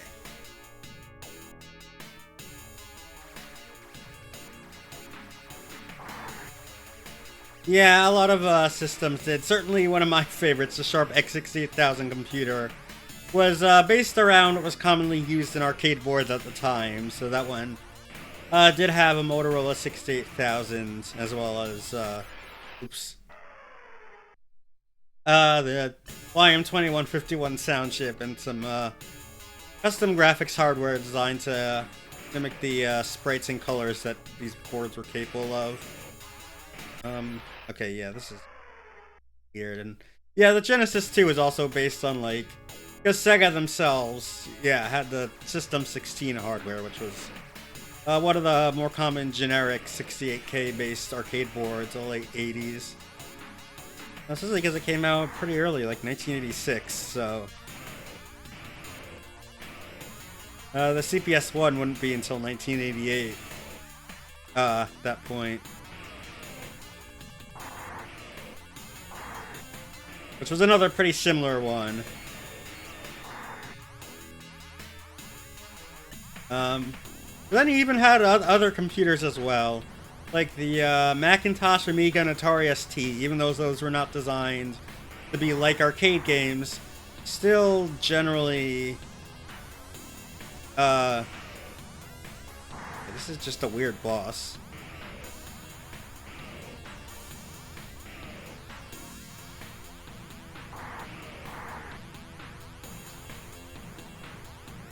And I guess, yeah, there we go.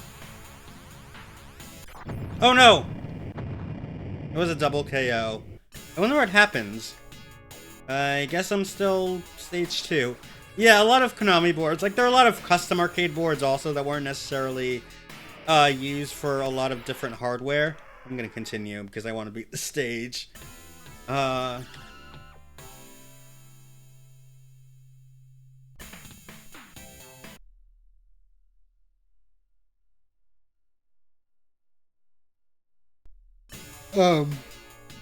That's so. Although Konami actually had their own custom CPU based on the earlier Motorola processor, the 6809, and that one had some. And that one was used in some games as well during that era. I don't know why. I guess Konami just really liked it, and they had like a surplus of chips. So. But even some of their more technically impressive arcade games like Ajax still used it because they could still get away with that, just having all the custom graphical hardware. Although, as I alluded to earlier, Konami wasn't exactly the highest the most impressive developer when it came to arcade games of this era. Not until like 1989 or so. Like TMNT 1.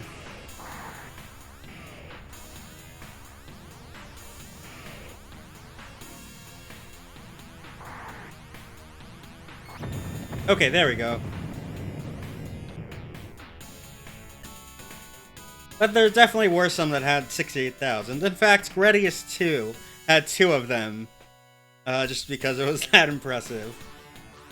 Of a game. They needed all the boards they could. They needed multiple CPUs just to run the get those solar prominence dragons properly.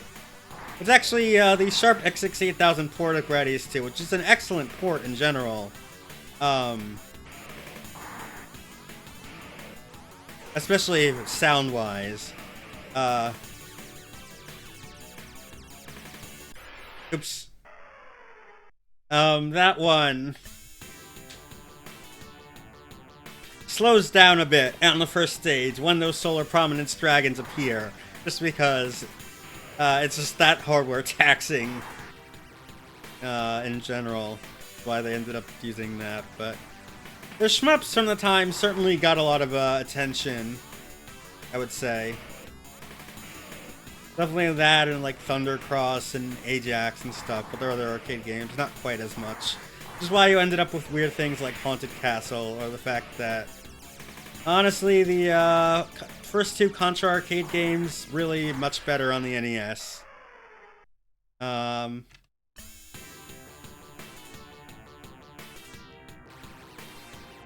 Yeah, that's a good question, Foxoria. I guess it would depend on what you're actually able to do with each of the hardware. Like, I have no idea how the 268Ks actually, like, talk to each other or anything. Or if one handled some part of it and one handled another part of it. So, it really depends. Sadly, we never did get to see that. We did get a nice PC Engine CD port. But that was on weaker hardware. Still very good looking for the time, honestly. Yeah, I think I'm just gonna generally avoid.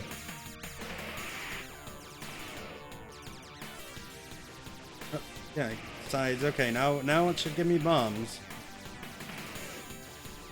And now lasers again. Okay. Even though, yeah, sometimes I really benefit from having some type of weapon.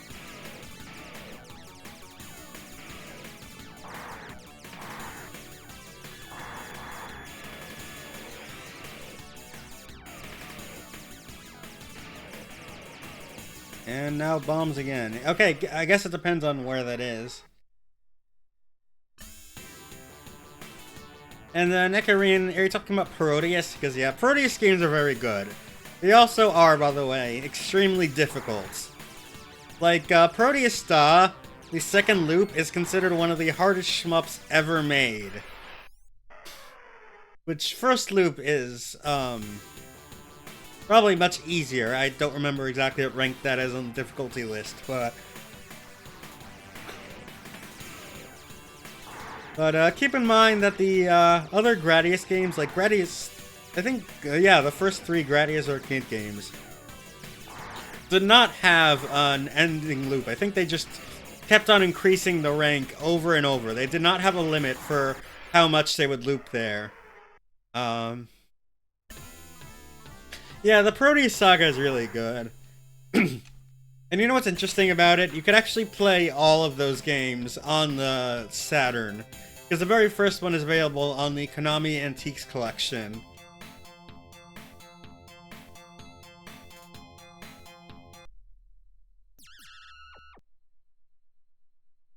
Which has a bunch of MSX ports, which were also on the PlayStation, but the PlayStation had 3 separate discs, while the Saturn was only on a single disc. And then you got the deluxe pack, which includes the original and the original arcade game Proteus Star and Gogujo Proteus, and then you got separate ports of Jikyo and Sexy Proteus. So Yeah, basically a whole bunch. Oh, that's nice, Hoxoria. Do you have like a pseudo Saturn Kai or something? Because that's what I originally used to burn CDs and stuff, although I think the only game that I really ended up doing so extensively was with the Dizemon Save Game Manager. Uh,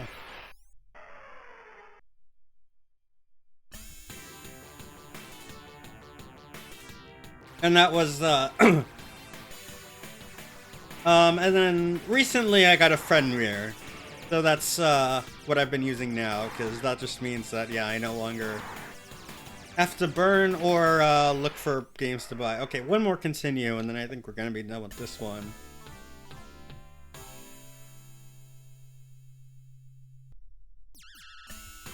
But yeah, I would recommend also because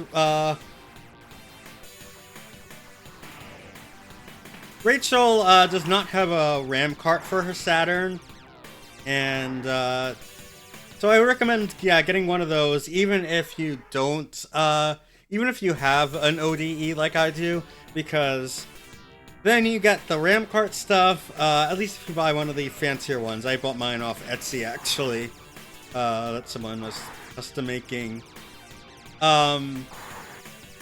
And then you could also get the power memory, which is, yeah, useful for backing up saves, as well as, for that Dizemon Save Game Manager, because then I could just transfer over the games from the disc there to the... I could transfer over stuff to the cartridge, and then just put that in when I go back to the regular Dizemon 2.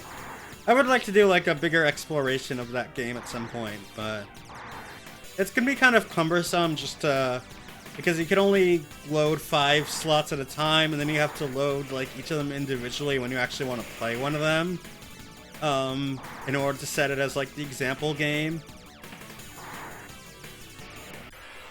Okay, one more continue.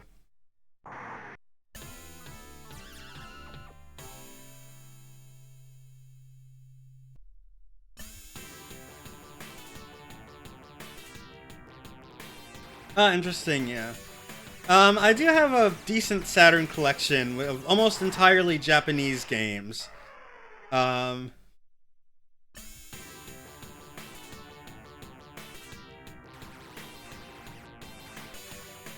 yeah, that would be another good idea. Just mod chips are beyond my current equipment and possibly risk capabilities, although I did make sure to buy like a cheap early revision Japanese Saturn. It's like not just a Model 1, but one of the early Model 1s that actually has the power supply screw. But I mean, these days it doesn't make a difference for modding because all of the ODEs and stuff, at least the Fenrir now works in all of them. So yeah. So yeah, that is mine, a VA0 Japanese one. And then originally I just bought a whole bunch of games. Honestly, I like the look of the Japanese games. I think we're gonna be done with this game.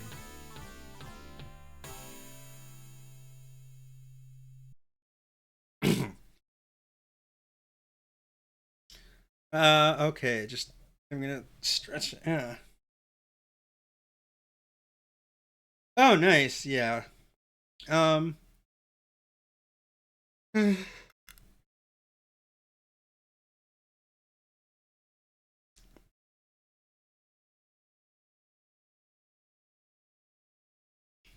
So yeah, I think there is one more game. That is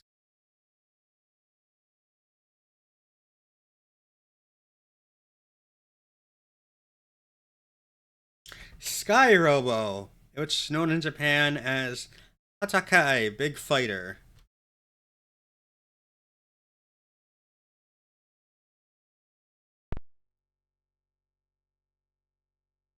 3 buttons. This is also a shmup.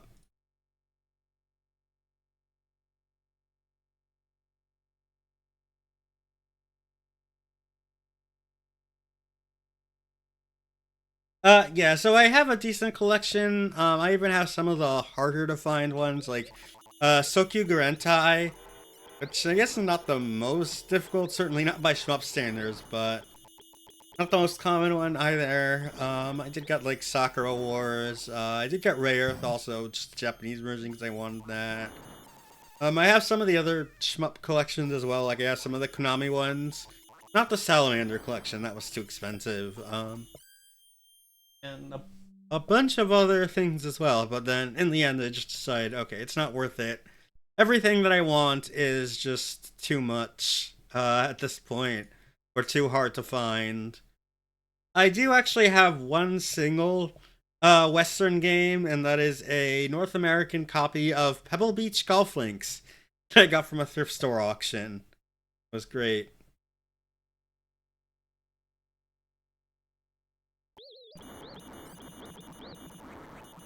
So yeah, like honestly, just having the ODE there is, I think, very good. Uh, okay, so I don't know how many buttons this actually uses. This is a horizontal shmup, as you can see.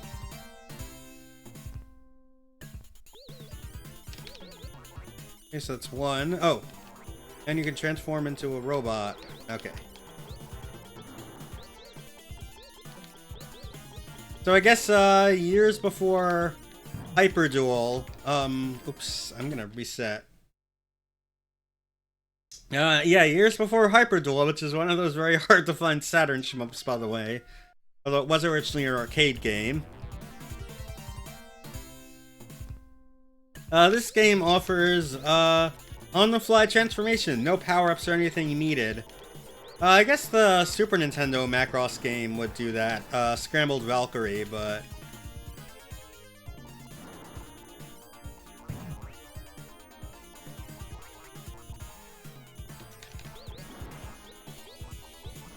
Oh!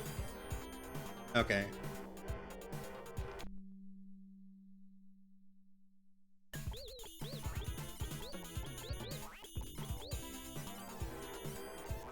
Yeah, okay, I find no reason not to. So first of all, I'm gonna take button 3, I'm gonna put it to that one.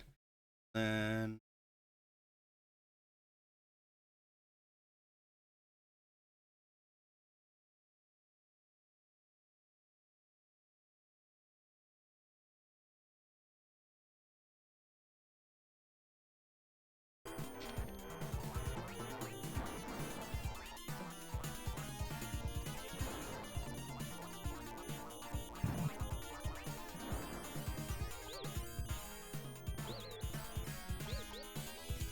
huh?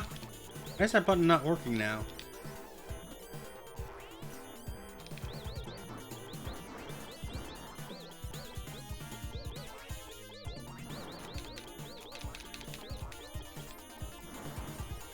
Okay, hold on. My auto fire wasn't... Oh, huh, that's weird.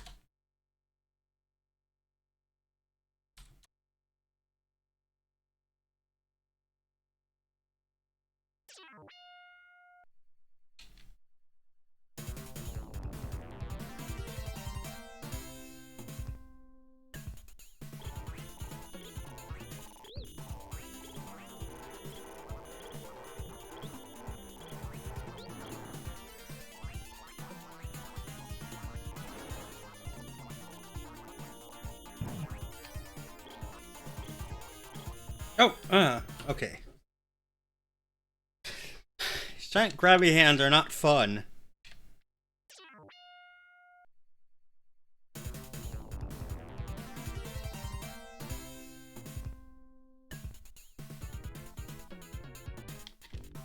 Okay, for some reason, sometimes when I reset, it removes my auto fire button. That's all I want.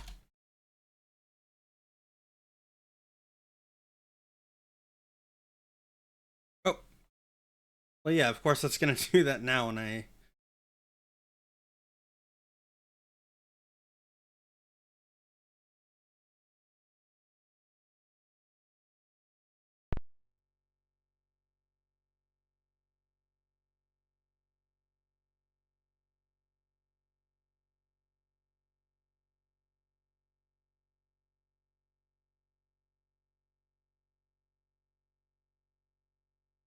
Okay, now that's still working. So I don't know what it was before.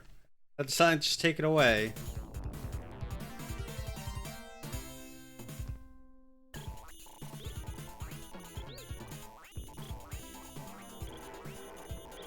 But yeah, this time, unlike the previous game. Okay, there we go. Back.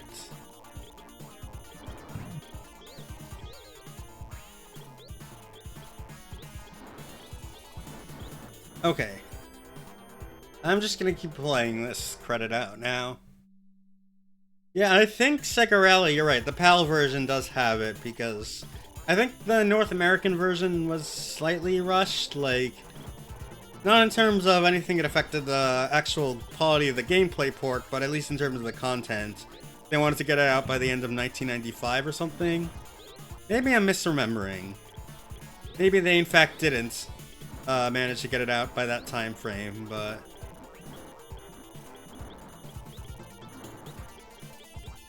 Yeah, and that's the thing. Given the fact, like, it doesn't actually affect the quality of the port itself. Whoa, this is firing a lot of these beams is slowing things down here.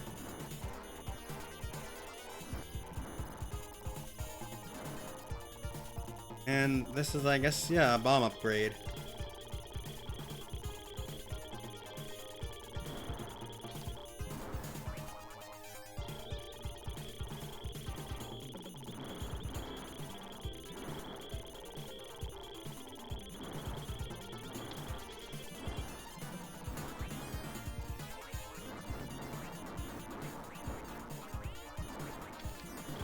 Oh, I guess... Wow, your robot actually has independent health. And homing missiles.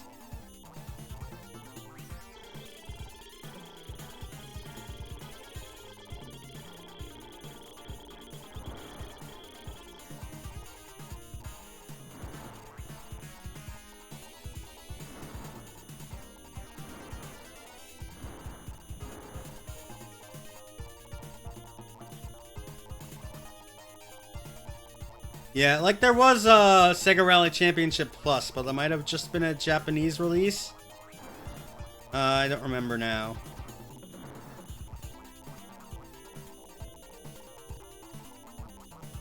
I think that version was, yeah, was the one that added Netlink.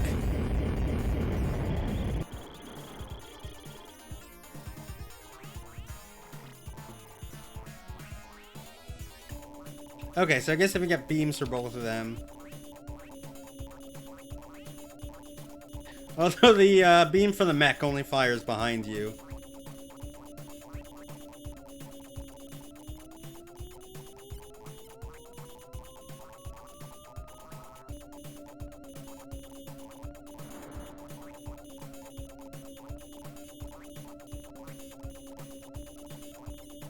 Whoa! What in the world are you doing now?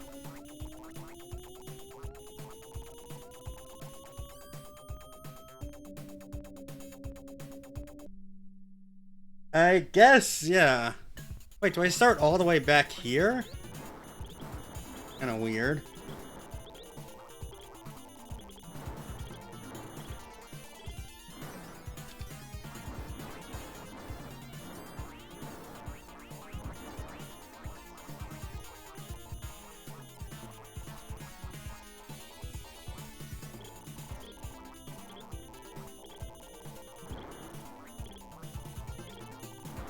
Okay, yeah, I guess here you want the ship because their laser does better for this. Yeah, I just don't understand that enemy.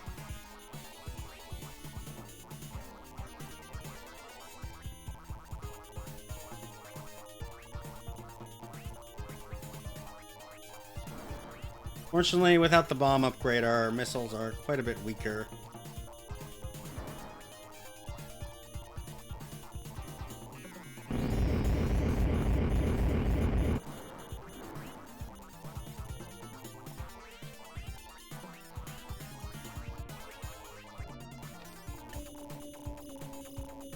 Okay, yeah, let's try like this first. Because this beam it actually goes through stuff, so it might be better for this phase, at least if I want to eliminate the arms first. Yeah, just look at that. Look at how much I destroyed. So I think at first we're gonna want to use this beam.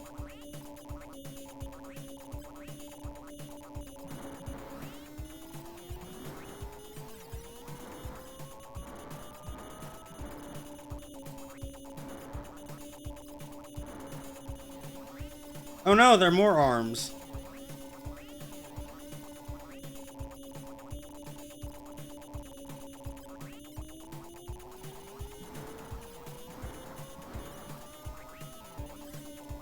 Yeah, so I guess the key to this game is really to figure out what weapon you're supposed to use where.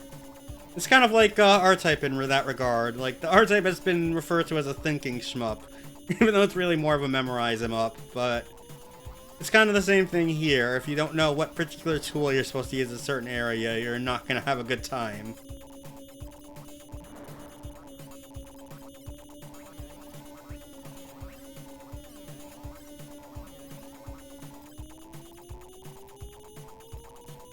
Oh, no! Well, that's game over. I'm gonna continue.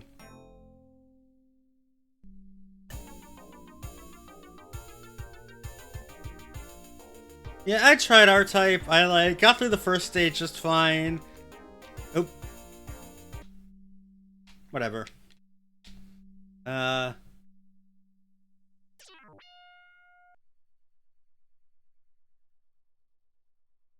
Okay, yeah, it looks like you start from this portion here.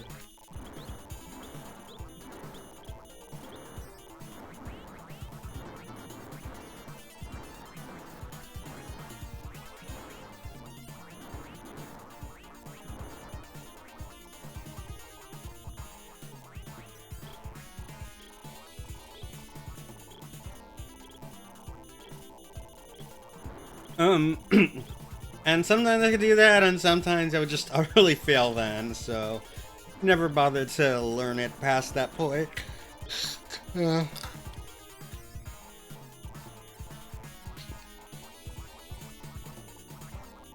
Probably need to get a bit better at shmups first, even those of that particular style.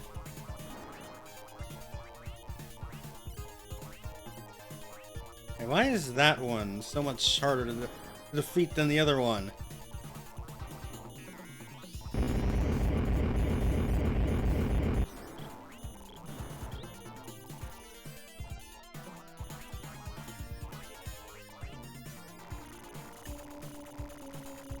Huh? What happened to my ring shot? Not good. Like, it's still more powerful than the stuff that the mech puts out, but it's not gonna take things out as quickly.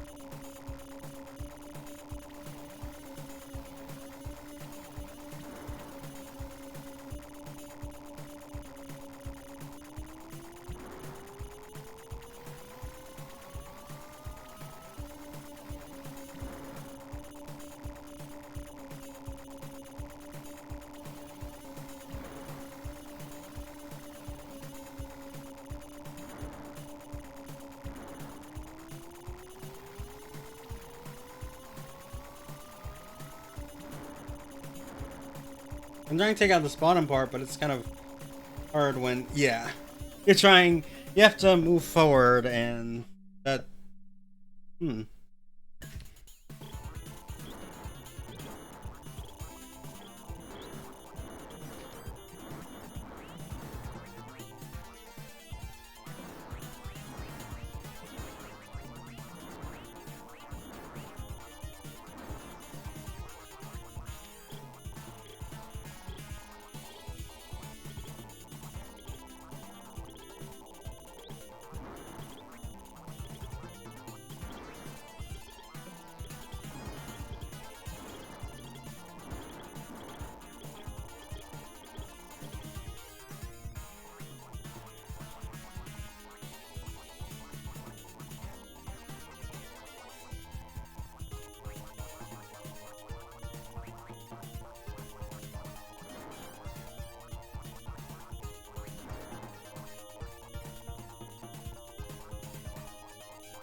Okay, there we go.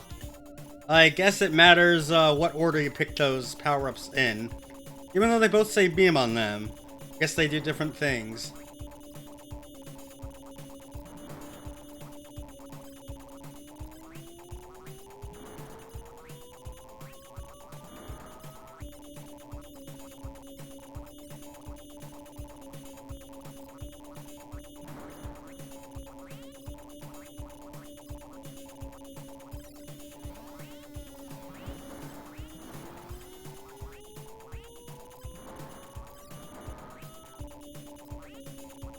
I think that's enough of that ones.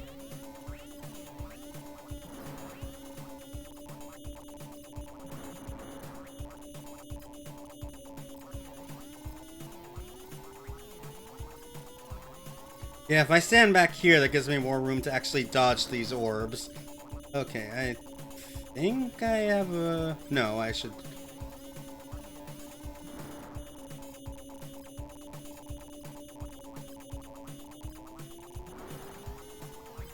You're getting close.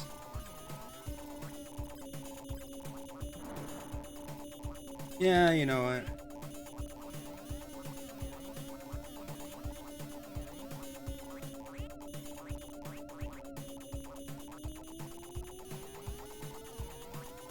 Oh, no. Okay.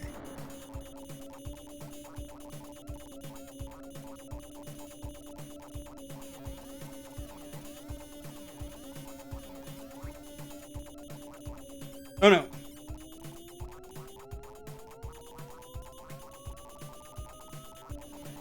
I have no idea how much health this has. Wow. Okay, I was getting close there, but... Yeah, it could be real tough.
Oh wow, that one didn't even get a chance to fire the lasers.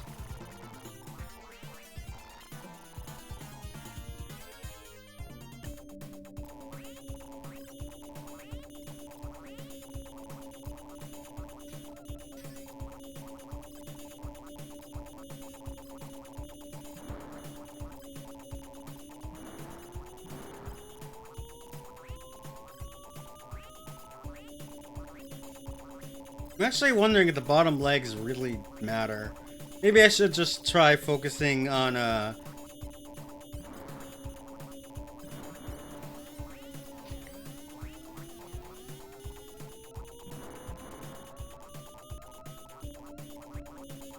I guess sort of. It depends on where on the screen.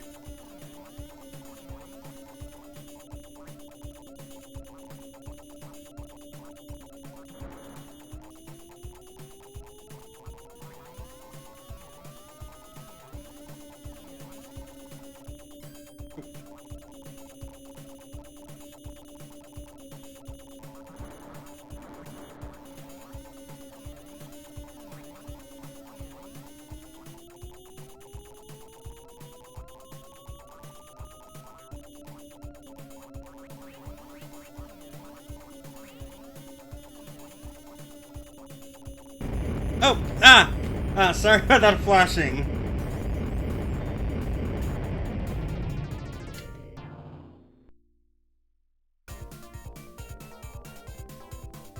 Nice fight! Next target is Giga Robot.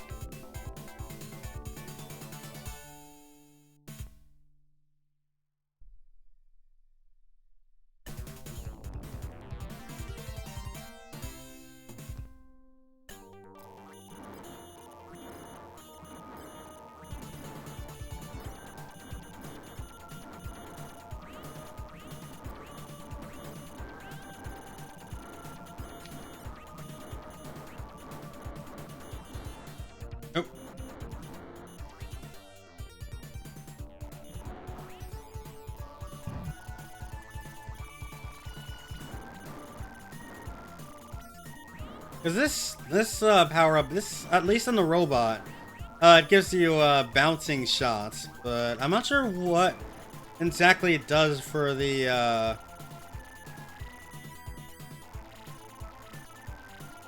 regular ship here, since it seems to take away the bombs.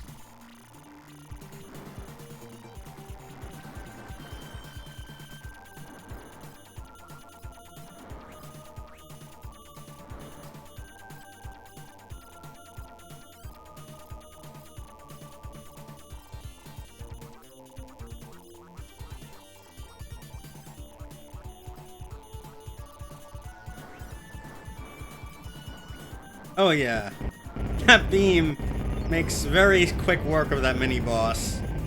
I even got an extend for that because I reached 80,000. Yeah, I guess most of these games have extends on 20,000 and 60,000 after that.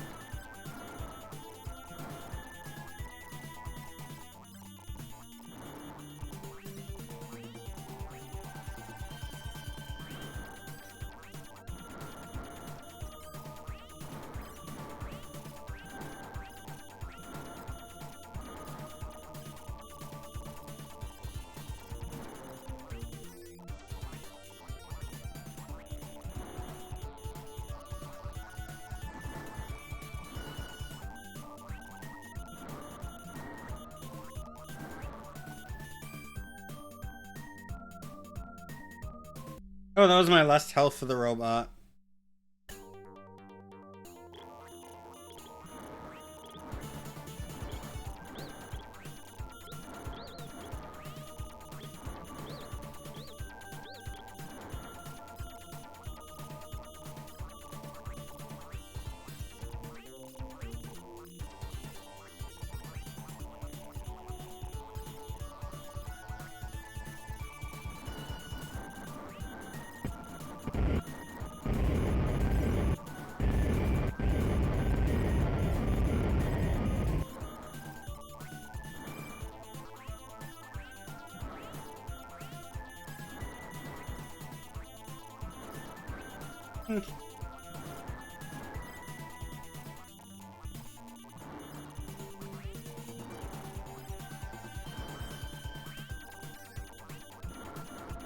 I'm not sure what the,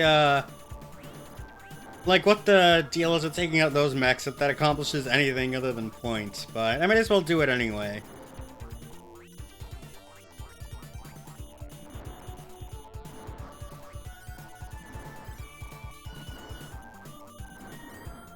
Especially if that's gonna happen. And you know what? I think I'm done playing the games. It's been almost 2.5 hours.